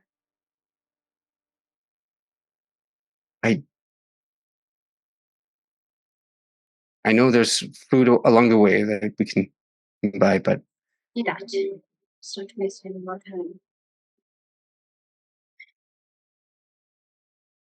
and then she sort of just kind of bows, and then she kind of. Morwyn's just gonna start walking towards the statue. It's this way. I think Eve is kind of looking between everyone, suddenly overwhelmed at the amount of conflict that's started. And she'll Go with Sabine. She's gonna need some time, and we'll wait for you at the statue. Okay? Of course. Thank you. Thank you, Oren. Mm-hmm. Another question, DM. Where's the sun at this point in the sky? Where's the sun? Mm-hmm. Lowering now. You said it was nighttime, right? Yeah, it's getting close. It's right at the dusk. Okay. Got it. I never rolled my things earlier for so I was asking because that could be relevant. Yeah, you can certainly roll it for sure. Actually, yeah. Yeah. Is that time you haven't gone through a... Yeah. I probably would have had still time to check. Even while walking and stuff. Mm-hmm. What would be the roll? It's a will saving throw. Oh. Okay.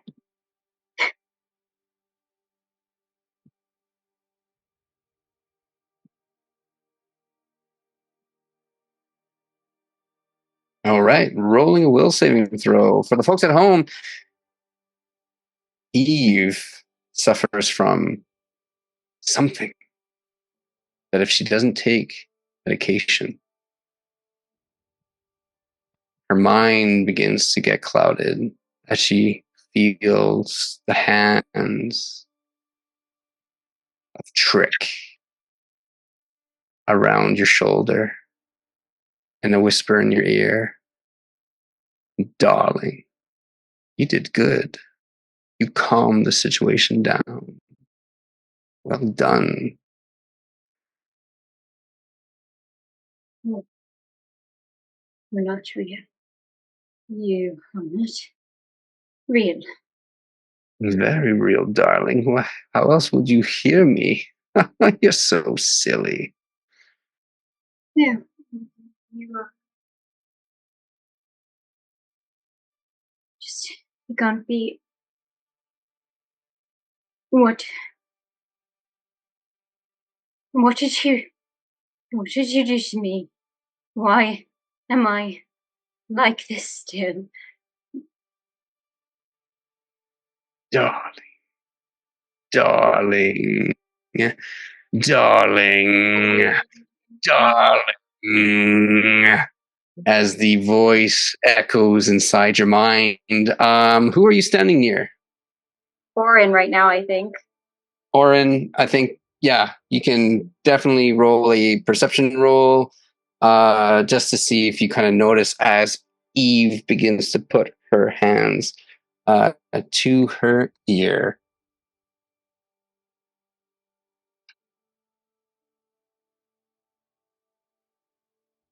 As Eve, you begin to be paralyzed in fear as you hear this voice inside your head. Oren, what did you roll? An 18? An 18 is enough for you to notice that her body has changed. In fact, she begins to kind of hold her ears, and you can see that she's just frozen stiff. Oren's just gonna go up and hold like her on the shoulders and just whisper, I don't know what you're going through right now, but I am here. Are you okay? Can I hear him? You can roll another will save, and with a... Actually, as you are... Let's see if you can get a bonus on this. Roll a diplomacy as you, Oren, as you attempt to help her. If you roll higher than a 15, you'll be able to aid her. Anyone want to take a wild guess what Oren rolls for diplomacy? An attack roll. Roll your attack. Really should have. That's definitely diplomacy. Attacking. Just made it. You mean it to be? 15. That's good, right? You can have a +2. You can have a +2 on the as Oren aids you. Just made it. Damn. How deep his hands is in I think I have a +12. Mm-hmm. Roll yourself a 1d4. Me? Yeah.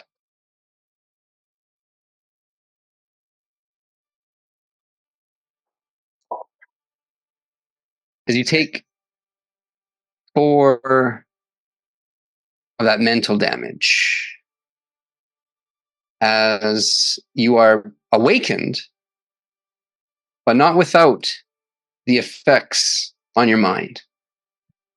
But you were snapped out of it, and you no longer have that paralyzed condition.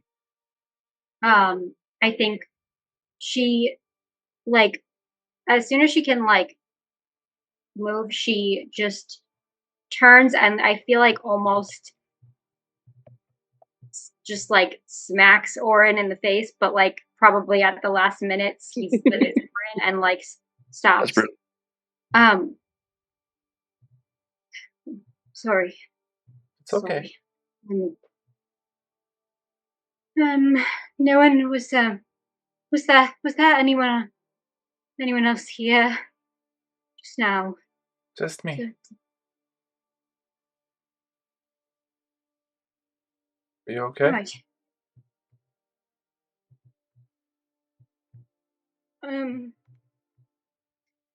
Yes, I'm fine now. I felt so real.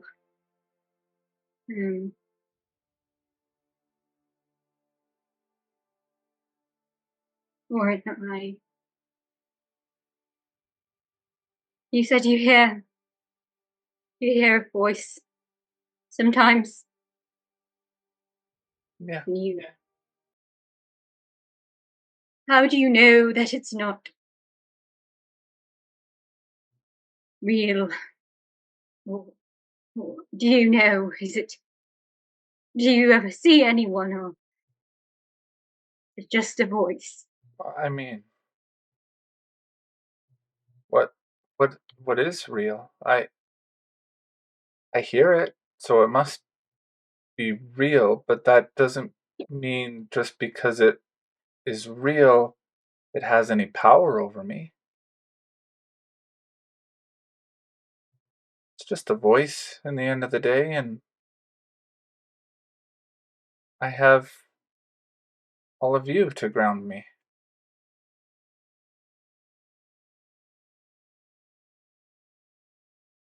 How do you feel so confident that that's enough? I don't. So far, it's worked.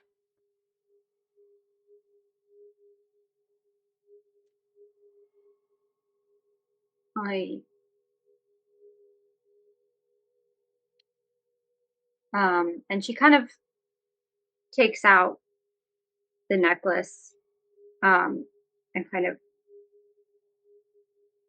shows you, and you would see that it's a medallion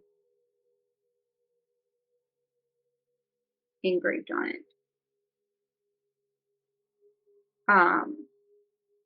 And she'd say, this reacted strangely to the name that I had before in the visions. I don't understand.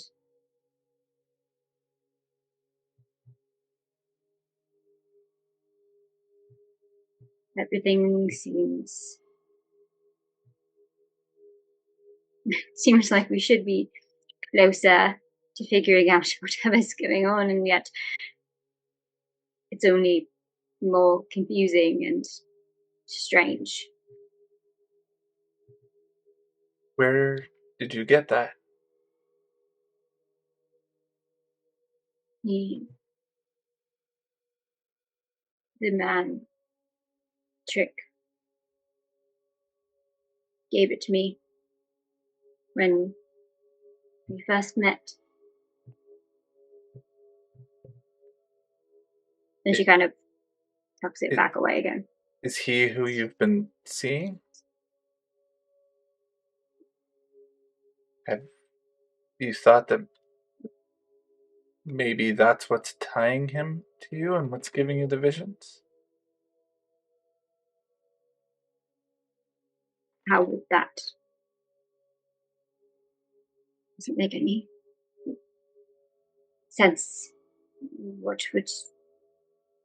Well, sometimes people can tie bits of themselves to certain items. Have you thought about maybe not wearing it for a little bit? No,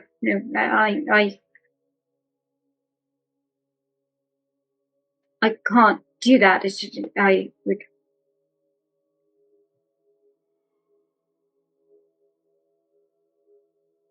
Why not? I can't.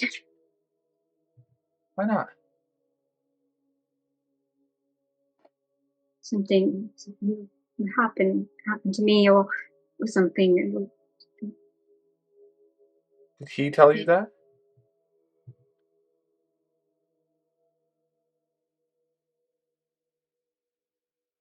And what if I don't leave your side? I can hold it for you. What if you get hurt because of me? Then what if everyone gets hurt because of me? Because I did. I'm okay with that. I can't risk that. It's not. Bad things happen when you take it off. Sounds like maybe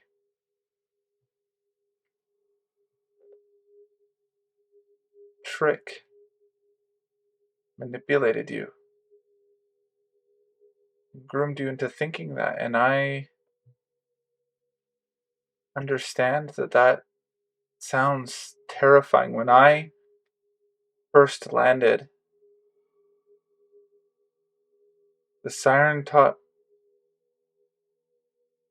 she convinced me that I was helping and that I was going to help her because she was hungry and she needed the help. And I thought I was doing the right thing because that's all I had known, and she had taught me that. And it took watching somebody kind and innocent and pure dying for me to realize the truth. And I understand that sounds scary, and if I get hurt because you take that off, I'm okay with that, but I don't think I will be. I trust you, and I hope you can trust me, and if it's not right now, that's okay. But if you keep hearing him and he's tracking you, there has to be something that is helping him spot you and find you.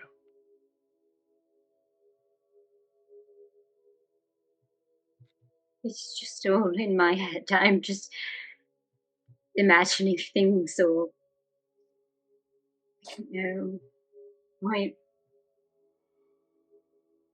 I will think about it.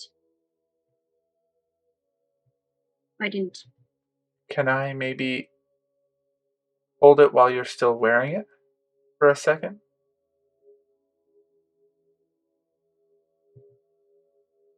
She'll take it out of her dress and kind of hold it for you to look at. Norman's just gonna hold it and cover it with his hands for a sec, like on both sides. Just for a brief second. What was the name? Ferryn. He's gonna look and see if it does anything and whisper, Ferryn. Just see. And hold it. See what happens.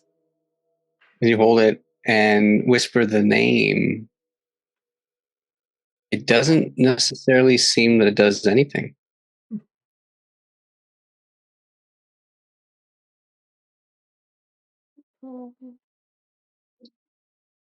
Do I feel anything?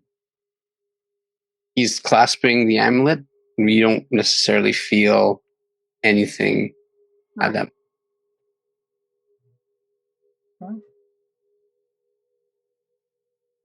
It's worth a shot. Strange. I think she would try it again herself. Without Orin holding it? Yeah, she takes it back and tries it. You feel it vibrate. She did it again. It vibrates stronger.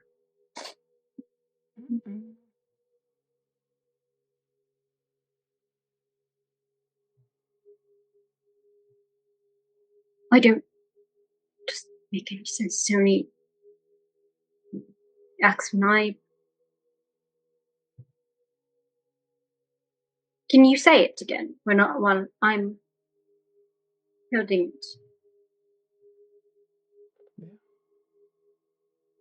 Verinia. Chill goes down your spine as the amulet begins to feel cold, so much so that you begin to sort of, for a moment, glaze over.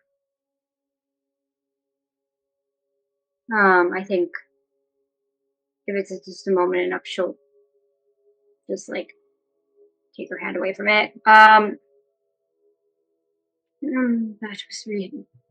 was very strange. Yeah. I didn't feel. I felt cold suddenly.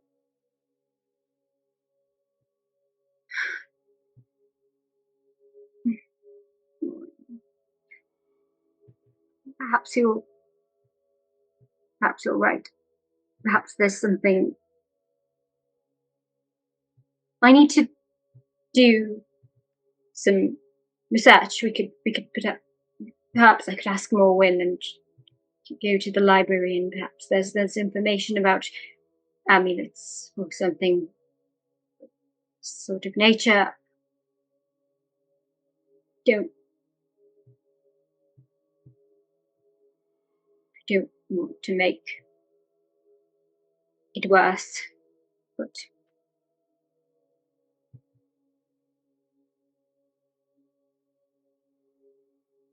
thank you. Of course. When you're ready, I'll be there. She nods. I should go and check on Sabine then. I'll see you at Do you the check statue. See that. Just make sure that Morwyn is all right. Make sure she knows that it's not her fault. I don't think it's her fault either. Good. So run off with Sabine. Catch up with Sabine. Morwyn, you're making your way all the way down to, you know where to go. And Sabine, are you going in the opposite direction, or are you kind of following Morwyn just behind? No, she just walked away. She turned around and walked away. Sabine walks away. Morwyn, you're heading towards the place. Ferryn sort of stops, looks, shrugs at one point, and then just kind of walks up to Morwyn and says to Morwyn,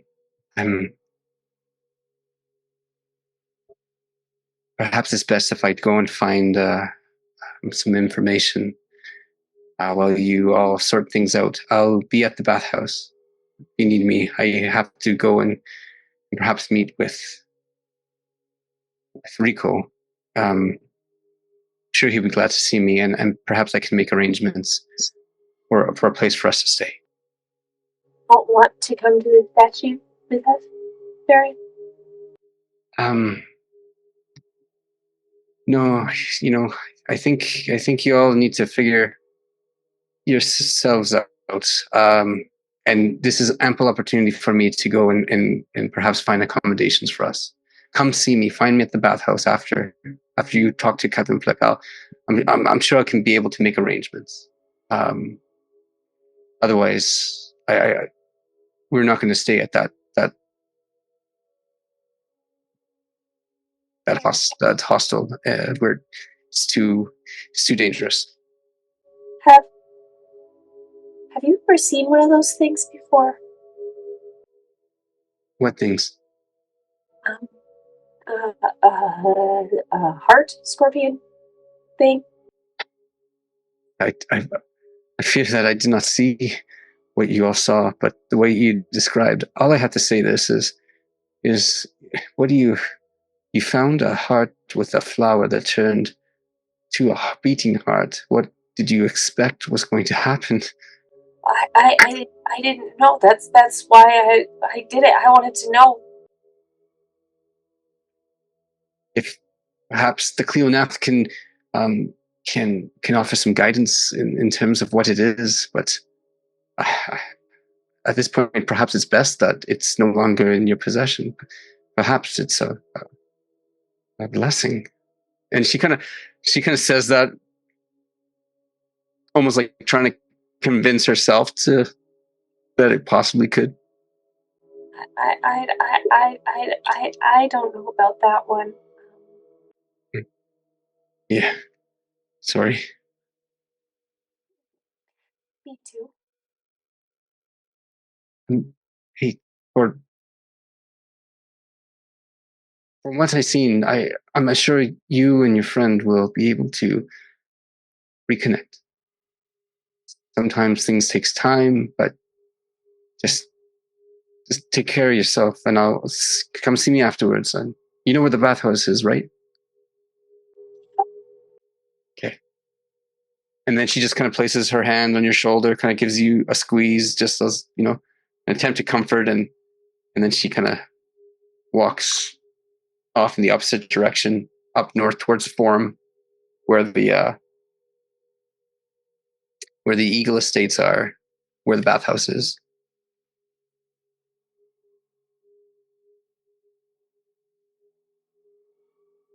Morwyn just turns around and starts walking towards Statue of Arcus.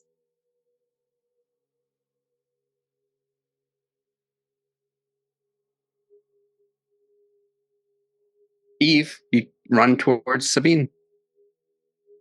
Sabine, please wait. Can I walk with you? Of course you can.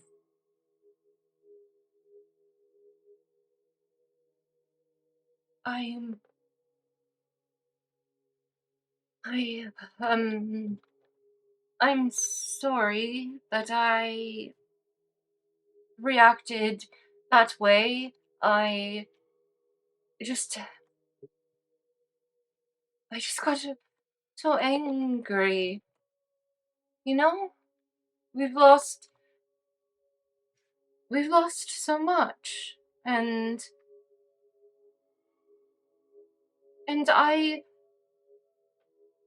I told her not to touch it again, right? I told her.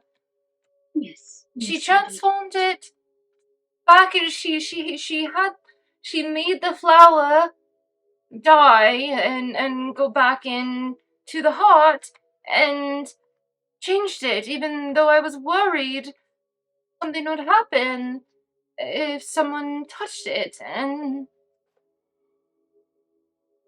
no, it's Sabine. It's not. It's my fault. I didn't. no, Stop. that is not your fault. I gave it to you as a present. If you had turned it to stone, that's or turned it into a beating heart, that would have been fine, because I wanted to give it to you. But I allowed her to touch it. I didn't stop her. You could have.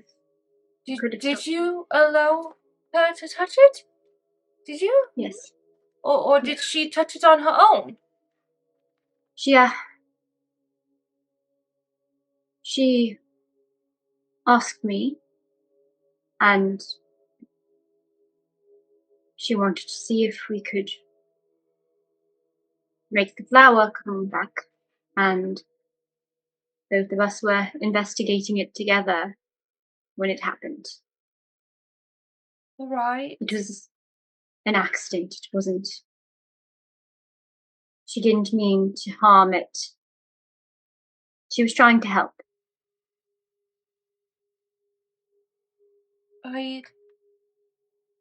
I used to be that that baby heart. I was the one that was poked and prodded and wanted to be tested upon, and I was the curiosity of people pointing at me and wanting to know what I was, and You I could feel the fear from this little creature, and whether it was Morwyn's fault or not, I will apologize for scaring her. I did not understand. mean to do that. I don't want to harm her. Was the, you didn't want to be prodded like that. You wanted to be accepted for who you were, and you wanted the same thing for that heart. Yes. I understand. And they were calling it gross and scary, and I think it is beautiful in its own way, as are many things. And just like you, it had to go and to be free. And perhaps one day it will come back to us and remember the people who helped. I just don't want it to have hatred in its little heart, because I know the hatred of that it also grows like a flower in hearts as well, for the people that try to poke you or cage you, and I just wanted it to know that it did not have to fear us or hate us. Yes. And you did tell it.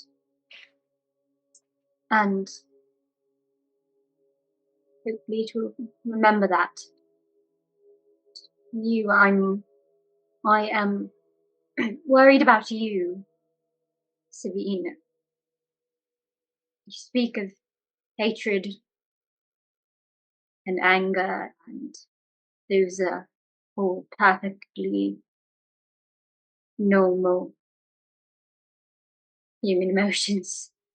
But when you spoke before, when you spoke to Morwyn, it sounded like almost like someone else. Did you feel different? Did you see anything back underground when we were fighting? Did you see another version of yourself, like the rest of us did? I saw something. Yes. I don't know if it was me or another version. It everything was happening so fast, and you were all dead, and then I was not there anymore, and I was in a place in the clouds, and there was gold and white and these silver eyes and shadowy darkness that filled my mind. But it feels it feels cracked in here sometimes, and the voices get so loud, and I can't focus sometimes. But when I was there, it was clear, and I could see and hear and feel, and I don't know what it was.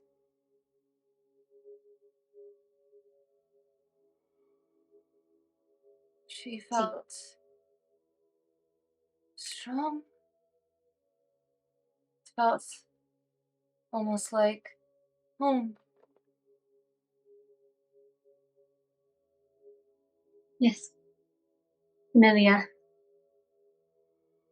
What did you see? I saw myself, but not myself. I had wings, and I saw Morwyn there. She was not Morwyn, she was a goddess, powerful, strong, confident, and I remembered the party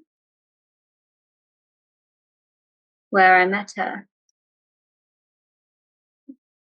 The other her met the other me, I suppose. Wait. And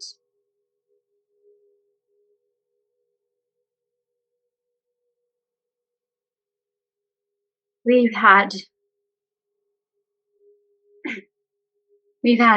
entire lives, I believe. Probably long lives. And now, who knows how we ended up here?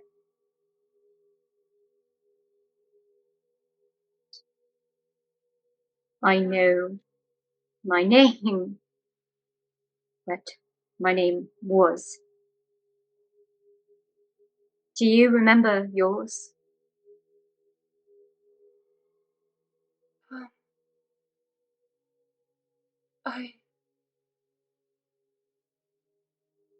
Does she have any memories or feelings at all when Eve says that to her? You can attempt a society roll. It's a high DC, given the fact that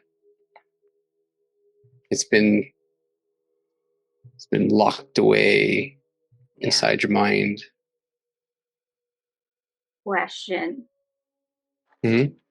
Would the anger have an impact? The anger would, no. If anything, it would be with a penalty Could at this point. Instead of rolling perhaps society, You'll have a -2 on this. Okay. Instead of a society, could she roll a planar rift or like her law, or would it just be a society? Just curious. You're attempting a planar rift? I was just curious if that would be more appropriate. Do it. You can give her a higher penalty. Okay, let's put it up in the chat again. Describe again for the audience at home what a planar rift feat is. Describe your feat, planar rift. Describe your feet. How do I add it to the chat? There are 6 toes. Was it a feet? Where'd you get planar rift? It's just my skill right here. Where did you get that from? It's my background. Oh, then it's not a feat. It's just her lore. like she's trained in planar rift lore. I'm trying to find. It's like in my Empty Whispers background. It says you knew someone once, and now you know only a life stitched together and healed over, nary even a scar remaining. You hear voices of souls that have fallen through the cracks of reality, creatures who have been removed from memory, banished planar entities, and similar. Their whispers guide you. Yeah.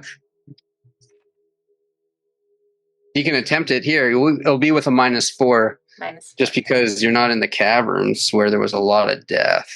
That's perfect. Yeah, that checks. Yep. Yeah. The spirits say not ready. The spirits say My name is what? Try again later. Yep. You see Sabine just reach into her satchel, roll a magic 8-ball, and then quickly hide it back. Inconclusive. They're not speaking. Really, she just grabs out a squirrelion from her pack and just goes, okay. Yeah, that's right. Oh, when you're, as you saw yourself and as you're trying to tap into that memory, it just seems that in the intensity of the battle of where you were before, around that ritual circle, it seemed to have drawn a lot of memories. And now that you're up on the top, you're not getting the same sort of, flashback and, oh my goodness, like you kind of feel like you're disconnected more so. Yeah. But if you were somehow closer, you're kind of thinking, well, if I was back, maybe then I could try it. Yeah. All right. She then will just look very lost. You'll just kind of see her just kind of staring at the ground and just looking defeated and lost. It's all right. He'll come. Just give us time.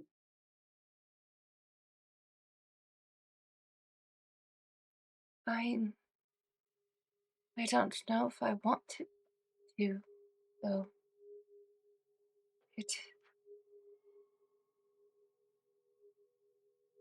We don't want to know. I don't know. This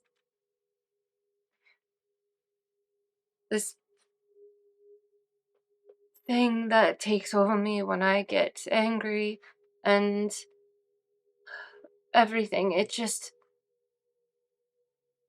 it almost like it is not me anymore. And I almost attacked her. Eve, if Oren wouldn't have stood in my way, I wanted to rip her throat out. We wouldn't have let that happen. Oren, I wouldn't have let that happen either. I told you once that if I try to hurt you or anything like that, if I hurt you, Eve, ever, please don't let me. Please. You would never.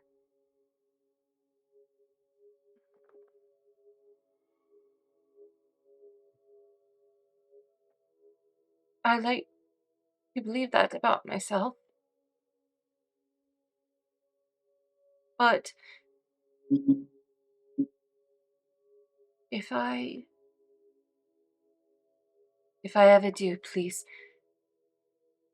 take a sword and ram it through my heart.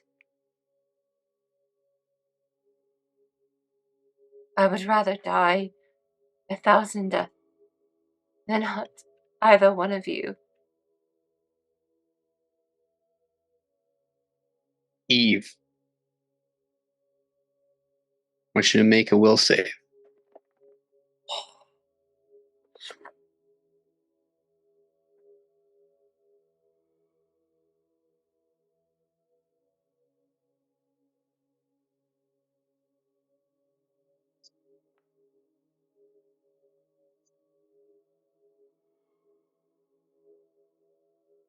You don't get the effect of paralysis on this one. But the hands in your mind pull you as you hear Sabine talk about driving a sword in her chest. Darling, you know how this will end. You know that she cannot be trusted. Darling, I am the only one you can trust. I am looking out for you, darling.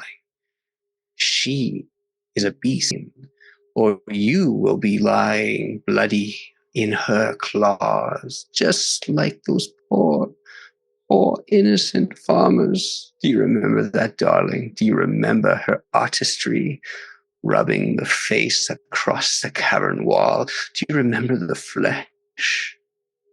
She would hurt me. You're the one that hurt me. Never. I made you what you are. Strong, beautiful. I gave you purpose. Darling, please. You used me. You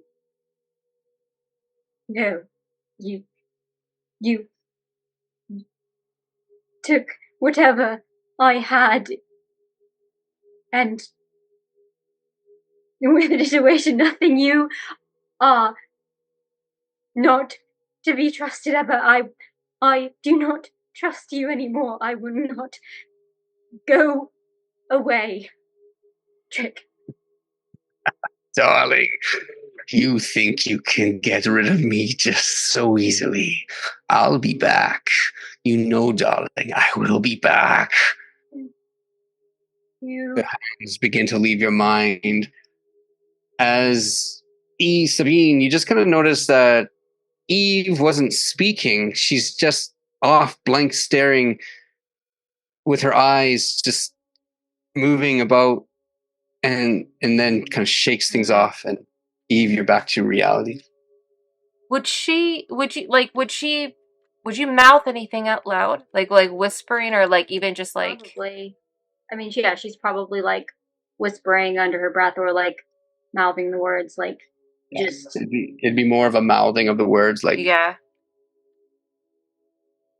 Like, have you ever had like where almost like it's like a seizure, in that kind of sort of sense where, you're just kind of disassociated, and you are in a reality, but you ultimately, like what you're experiencing is like you're sort of mouthing, and you're not necessarily getting any words out, like a sleep paralysis where you're trying to say something and you just can't.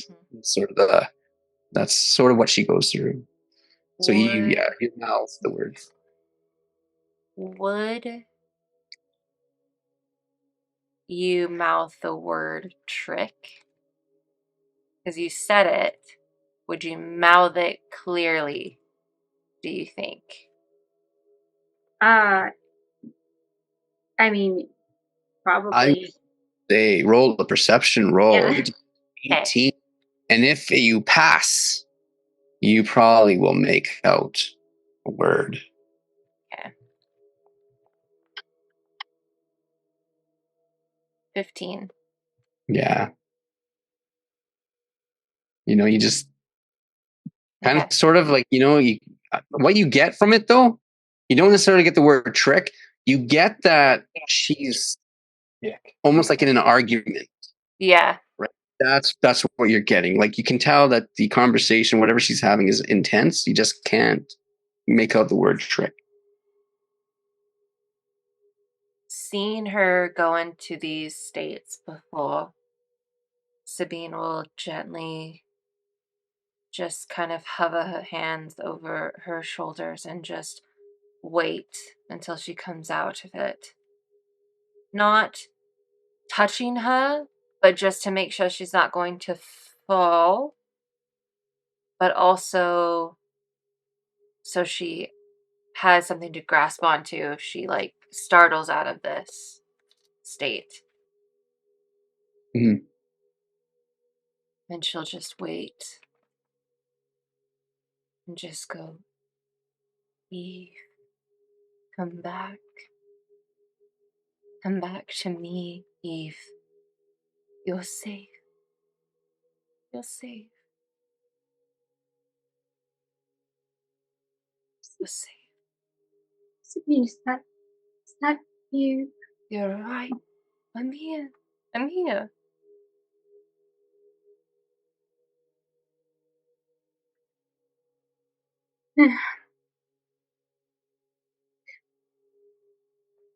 I'm sorry, Sabine.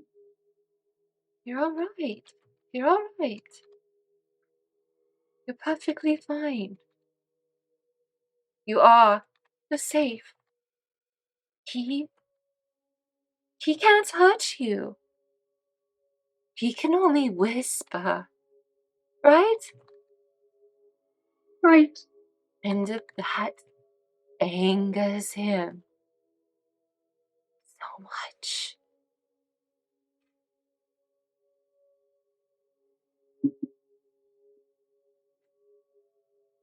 Is he Is he whispering more? He's gone now.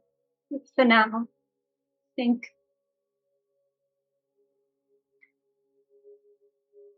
I don't know if it's him or if it's just my memories torturing me. What do you feel it is in your heart? What do you feel it is? Can I roll anything? Because or I guess reflecting. Is there anything? Yeah. We call a vibe check. You can roll an arcana. You can pick a roll and Give me the a roll check. what you try and notice. What would be your instinct that you were trying to attempt? Yeah, it's a trick question. And that's everything. Plus 40 your roll. Because Mike, Time master indeed. I guess I'll do. I feel like I might go for occultism. Roll an occultism. Because thinking about any weird magic related, like magic adjacent, because Trick didn't really do magic per se, but he did occulty stuff. So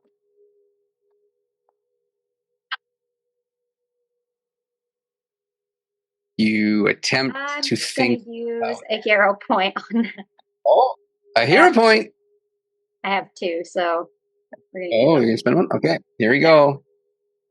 You're down to just your basic 1. Your bonus 1 is now gone. Okay, reroll.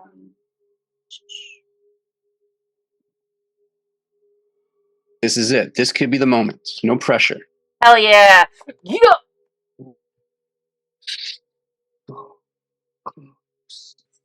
It's a high DC. Okay. You were close. No. But this is what you get. You begin to think about it and you get images flashing through your head. Mm-hmm. What is it? What did he do to you? That question goes through Morwyn's questions in terms of asking, maybe you consumed. Did he give you something to consume? All of this is kind of wrapping through your head. And you can just remember that knife across your throat. You can remember the black ichor grabbing you and going into your eyes, your nose, your ears, your mouth, through every hole. And you are there in complete panic, you remember Limfam.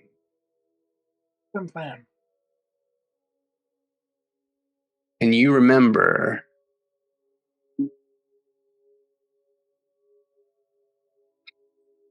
the armor.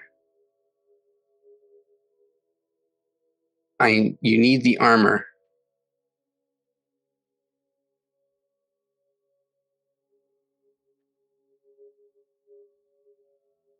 And you're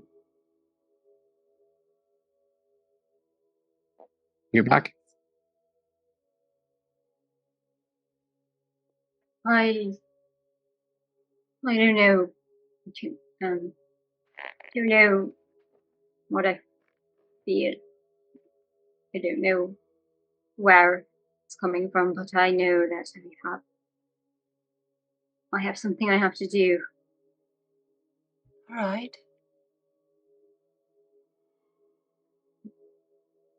Ferryn has a gauntlet. Have you seen? I have. She wields it quite well. She does.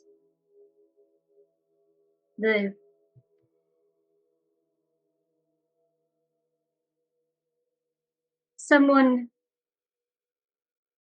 speaks to me through the rock. It's not Fighting rock. Yes. Not Trick, it's a different voice. It's someone who gives me power. I don't know why. That's why it eats the blood when it is hungry, and then gives you power, right? We talked about that. I think so. But I think the rock is sort of just a tie, a connection between me and whatever this powerful thing is. But anyway, it wants that gauntlet. It does. Yes. But it is a rock. How is a rock going to use a gauntlet? I don't think it's actually the rock that is. It's as if someone is speaking to me through the rock, not actually the rock that is speaking. I don't know where they are. I don't know if they even have a human form or if they're just something more like a spirit. But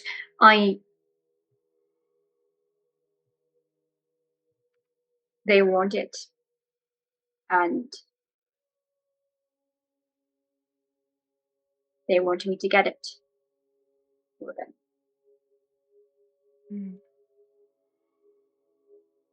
Have you asked? Not yet. I'm going to.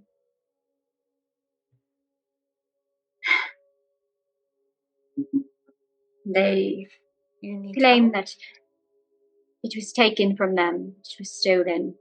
The voice. Yes.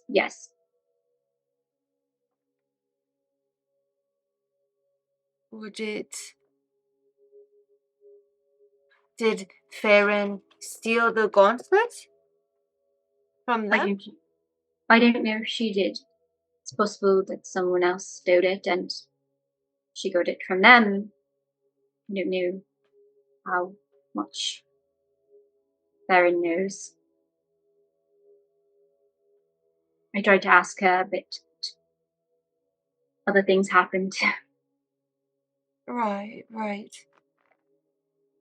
I will ask her, but the thing that she told us about the Cleona, it spoke of that too. She's just gonna be mouthing that over and over and like roll that name on her tongue. as you keep talking, she's just going to keep saying it. pretty typical for Sabine. Yeah. I think after a bit, he will just like pause and it is a bit of a strange word, isn't it? And down the street, you see as the sun begins to set even more, you can see that the city, street light, it has the lanterns going around and lighting the lanterns of the street so that there is still light, and just begins to walk towards you as, to light the street lamp. I'll say to Sabina that we should go and catch up with Morwyn and Oren at the statue, meet with Captain Flick. Right. Well, where are we right now? Because they just kept walking and talking. Yeah. The only time they stopped is like when Eve started to dissociate. They're like, yeah. Yeah, that's right. How far have we wandered? Yep. They're at the box. What the? In fact, you know what? You're in Apollo Sanctum. You guys just walked right up. We just got Where are we? What? No, you're as you guys walked. Where you're at? Walked in a circle. We actually beat them to the statue. Weirdly enough. That's right. As you're kind of walking, you kind of divert down this one stage, and where the road's going, you're like, "Wait, is that Oren? Is that Morwyn over there?" You kind of see. You can cut through one of the streets that kind of dive to where the statue of Arcus is. It's actually just right outside the city walls. So eventually you're going to get to the exit of the city. It's not necessarily the true exit because it's just more of an extension going to the coast as this large statue of Arcus, about 669 feet high. It's huge. And it stands atop of this building. So the building itself is quite high. It's about 63 feet high.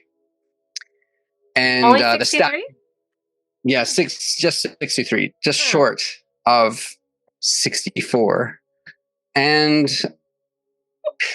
the statue sits right atop. So as you guys begin to think like, oh, we got to catch up with Morwyn and Norwyn, and very easily you can kind of maneuver yourself where to go because of the bright torchlight that's lit, so bright to light the Caligacy. For across from the way, you can see another torchlight lit up at the other end of the sea. But as you get to that area, Morwyn, you're there. Oren, I imagine you were following. And you can see the light. And it stands atop, like I said, this building, 63 feet high. That's been closed down for renovations for quite some time. And yeah, if you guys walk towards, you will catch up with Morwyn Orwin, who I assume is probably waiting. Yeah, Sabine will just say, just to finish off, she'll just say, I can help you talk to Ferryn if you need someone. Or thank you, Sabine. I may call on you for that. We will see how it goes, I suppose. I should apologize to Morwyn. Yes. I just don't want to frighten her. I would go with you if you'd like.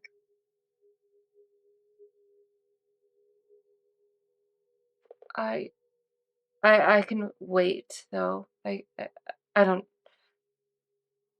Should I wait until we talk to Captain Flick, or should I just go up right now and just say I'm sorry? Or would that scare her? Maybe do. You can say it now. Just maybe don't. Just keep a few feet distance when you do it, so that you don't look like you are about to attack. That would not be good. Right. I'm sorry, but give you back. All right. I've got it. I think Orm probably would have caught up to Morwyn. They probably would have had a little bit of time, but he would have caught up to her and just said, "Hey, Morwyn, are you okay?" Yeah, I'm great, Orin. Okay. I'm sorry that all that happened earlier. I know it wasn't your fault. Okay. Do you want to tell me how you're actually doing? Because I don't think you're doing okay. I'm great, Orin. I'm perfectly fine.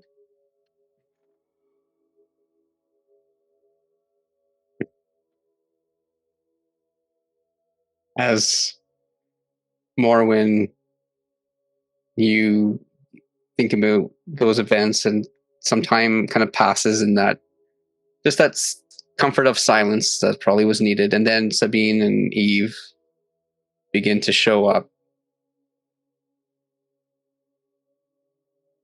We should go. This is not important right now. We need to go talk to Captain Flick anyways. It's fine. You all, Morwyn, you know the way. You've been this way quite some, for on a regular basis. Just one of the sites to go with the kids, with Joe, and kind of begin to walk down. The sun is now almost fully set. The torch lights have been lit, and the road down towards the 𝐼𝙣𝙤𝙤 statue is well lit enough as you walk down kind of a slopey hill. You can now taste the sea air. You can now smell the sea. It's been some time away, but by the entrance of this, what's otherwise known as a cathedral, or the museum cathedral, that's been under renovation for a number of months. In fact, since the time that you can recall, Morwyn, you've actually never been inside because it's been under renovation. You see a shadowy kind of figure with a cloak standing by the torchlight. And what do you guys all do? Captain, is that you? Stops and turns around, looks, takes off the hood, and you can see Captain Flick looking at you all with almost a bit of amazement. Good evening. It is an absolute pleasure to finally meet you face to face. I see that Isabel is not with you. I'm afraid to report that she did not make it. She fought hard and well to ensure that we made it to you safely. She gave us instructions to meet you. He pauses for a moment. He kind of takes that in, looks at you all, at one point, like making eye contact. Then it is true. She gave her life for your escape. Then it is true. Okay. You four may just be cloak if you would like it. Oh. And then he pulled up the cloak. She's just gonna kind of like take it out of her like satchel a little bit, but like not actually, because she doesn't actually want to give it to him. It's just kind of like a, you can have it if you want, but we really miss keep her. Keep it, please, and try not to draw attention as we speak in secret. But keep the robe. I'm sure she would want you to have that. Is there somewhere we can go a little less conspicuous? Actually, I have a name. I want to know if this sounds familiar to you. Does 𝘼𝙣𝙖𝙤 mean anything to you? Who? Say it does. Really? Okay. Let me fill you in on a few things. And he kind of looks, he points to the actual cathedral, and you can see that the door is slightly opened. Slightly ajar. And he says, the door is ajar. And he sort of says, 𝘼𝙣𝙤𝙤, the farmer, the one whose whole family died on the tree, the missing daughter, she is alive. And she has given me information that you will need, for it appears that the magistrates have been involved in some sort of summoning ritual that cost the life of her entire family. And it so happens that one of these cult members was last seen heading into this building. A lot of people have entered as a way of giving offerings. I don't know if you're familiar with this place, but it is the cathedral that holds the statues of the god 𝐼𝐽𝑠, 𝘼𝐼𝑛𝐻, Bane, and Belladonna. And people come into here and have laid their offerings. But one that was described wearing the same robes that attacked that one night, the night that you were all arrested, went into here and has not yet come out. I did not have my guards come. They are nearby and they are hidden, but I must entrust this to you, for no one else must know. I don't trust anyone else. Isabel gave her life. I trust you. Will you deal with this and find out whatever information you can have towards this mystery? And then we can continue our conversation as to what we can do in order to try and save Rimorum and save the Empire.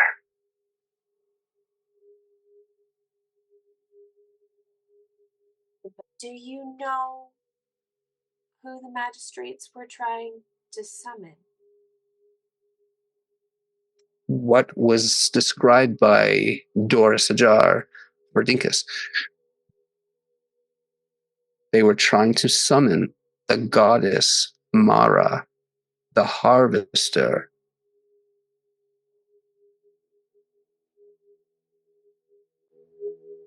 I think it worked.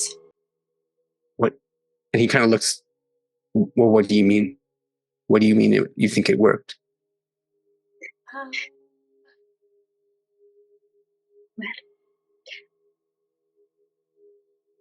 We saw a lot of things in the tunnels on our way to escape.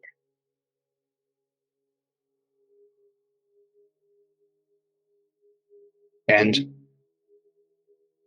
you found proof that it worked?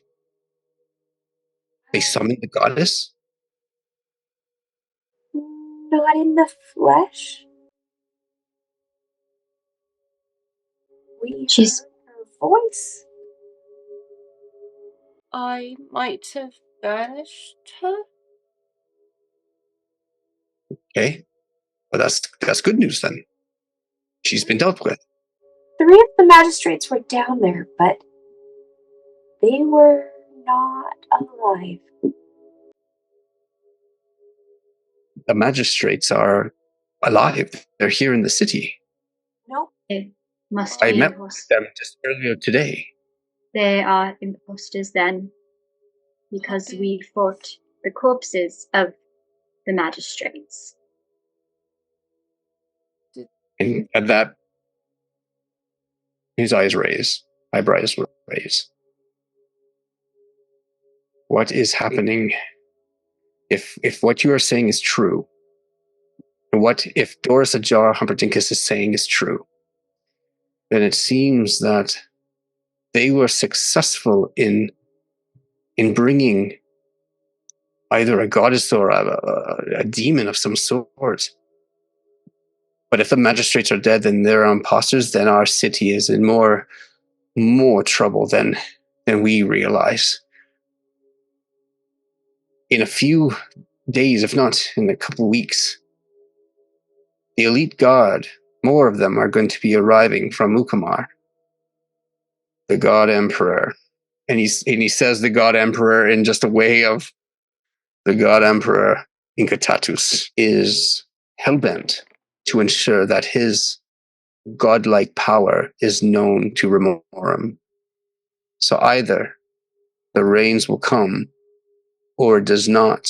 Either way, the city is in for a purge, for the magistrates have already started collecting those who are disloyal to the Empire. Will the So, magistrates ever good? I haven't been to the city in quite some time. Magistrates are magistrates. They all can be bought in some form or manner. I'm sure these ones are no different.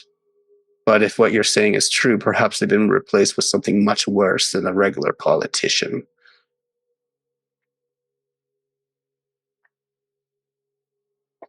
And perhaps the clue you're looking for is inside this cathedral. Yeah. To go and investigate.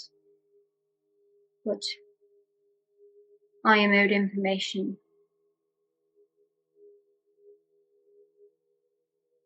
𝐲𝐽 told us that you had records of all of us. We have records, yes. I was promised mine. Then I will fulfill that promise. And you shall have access to the record that mentions you all. Now, keep in mind that it has to be secret. You must remain secret. Yes. Well, we won't be able to meet again face to face. We will only speak by message, just to be safe. Morwyn is also due answers. What answers are required, Morwyn? Is Joe okay? Joe is okay. And the other kids? The other of his children are okay. And he kind of pauses, and he looks at you. I'm so sorry for the predicament you're in. Joe left you as a beneficiary to his estate. He wanted to formally adopt you into his family, leaving you the estate to take care of the children should anything happen. That's what the letter said? Yeah. He wanted to give it to me so that I could bring it down to have it formally sealed and notarized in the city of Ukamar, because his family name, let's just say that he is a bastard son of our shared mother. So he's willing to give up his last name, any connection to our family, in order to make this happen. And it was agreed upon. However, now you find yourself in this predicament here, Morwyn, and I do apologize for I was wrath at the thought. And now seeing that you are one of the chosen, I don't know what else to call you. No.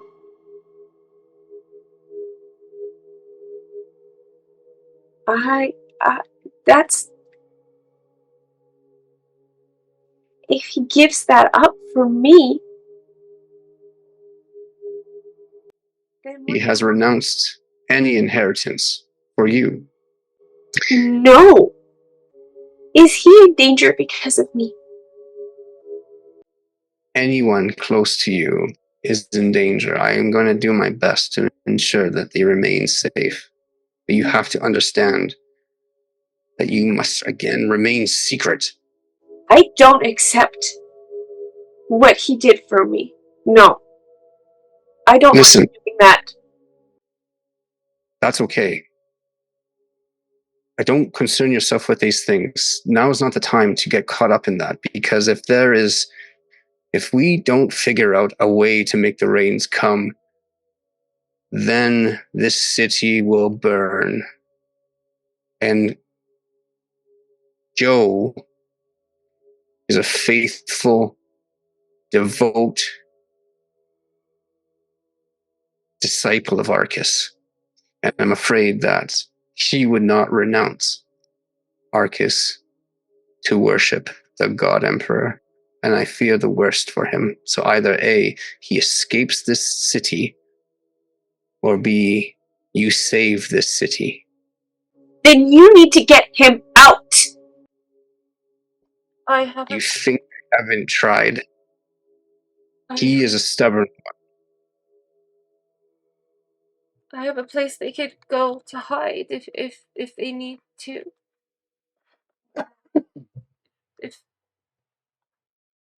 Yes?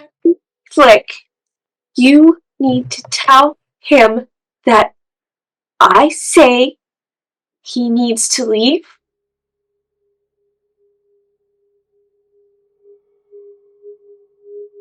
And I'm sorry.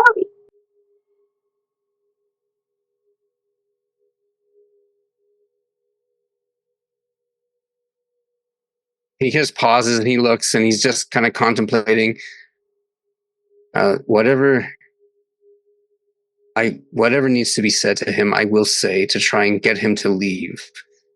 And I want you to destroy that letter. That's not going to happen.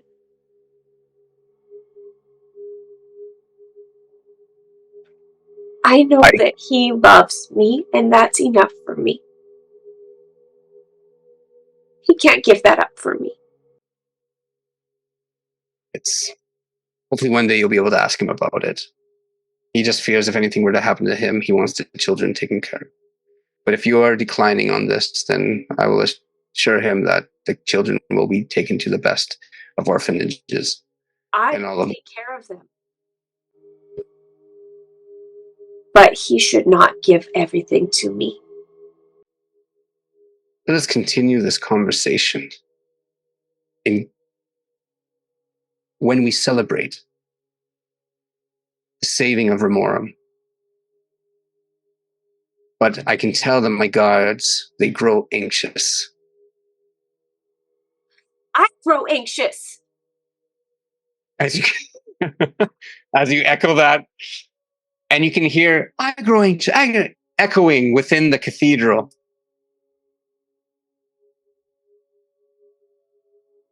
You hear doors close.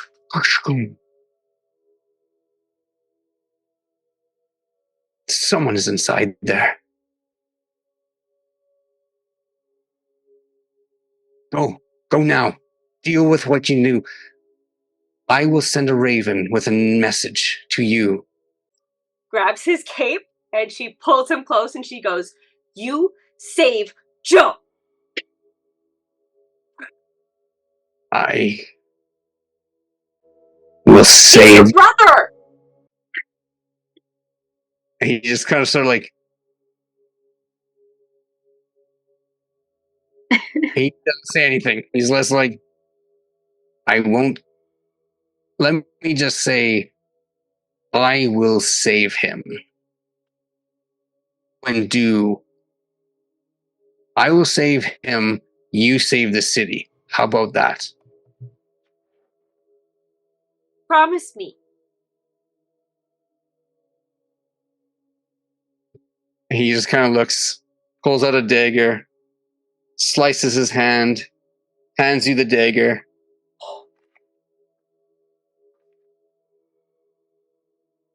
She slices her hand and shakes his hand. And he holds it tight. I will promise you then, I will save Joe and his children. And you promise me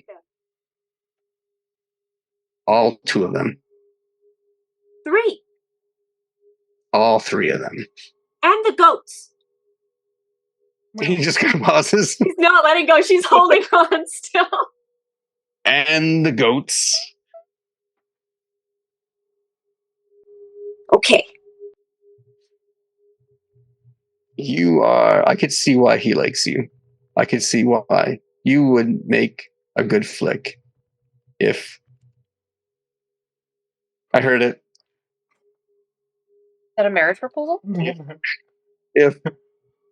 If he kept his last name. And with that, he'll say, now leave.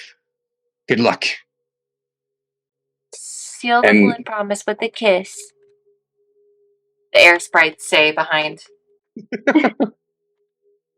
He then just kind of reaches in, grabs a pouch, a bag full of money. This was the payment for Zabel. And she did say that if she did not make it, that the money go towards you all. If you all survived. He hands you the bag of coin.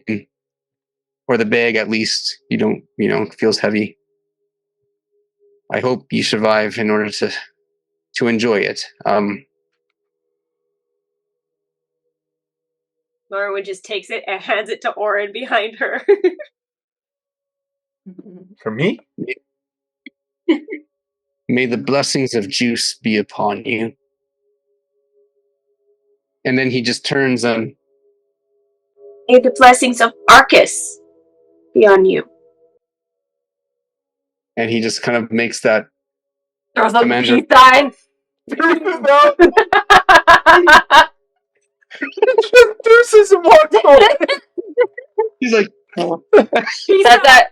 That's actually that's the blessing sign of juice. Well, that's how you salute. That's the military salute in Rimorum is. No, just in Anatus in general. 2 fingers together. Ooh. As he walks out into the night, and as walking out, you can see behind the kind of bushes, hidden. All of a sudden, these hidden people within cloaks stand up and then move with him as they disappear, leaving you all in front of the door of the cathedral that houses the chapels of Juice, Licinia, Bane, and Belladonna. And that is where we're going to end tonight's session and episode 3. We hope you enjoyed your time with us, and we hope to see you again next week. Episode 14. And if you're in the neighborhood of Edmonton, Sarah, We'll see you at GameCon. we'll see you at GameCon. And as always- GC-Gamescom. Canada. GameCon. Stay tuned to the Instagram to find out how to win tickets. Is that fair to say? Well, not right now. There is nothing on the Instagram right now, but keep your eyes up. Just keep your eyes open. Thank you. That's good advice. Both eyes As open. always, we hope you live your best selves. Often you can spare them. Yeah, that's right. Keep them in your head. Yep. Oh, you wind up dead. We hope you live your best selves in your mortal roles. We'll see you next time. Bye.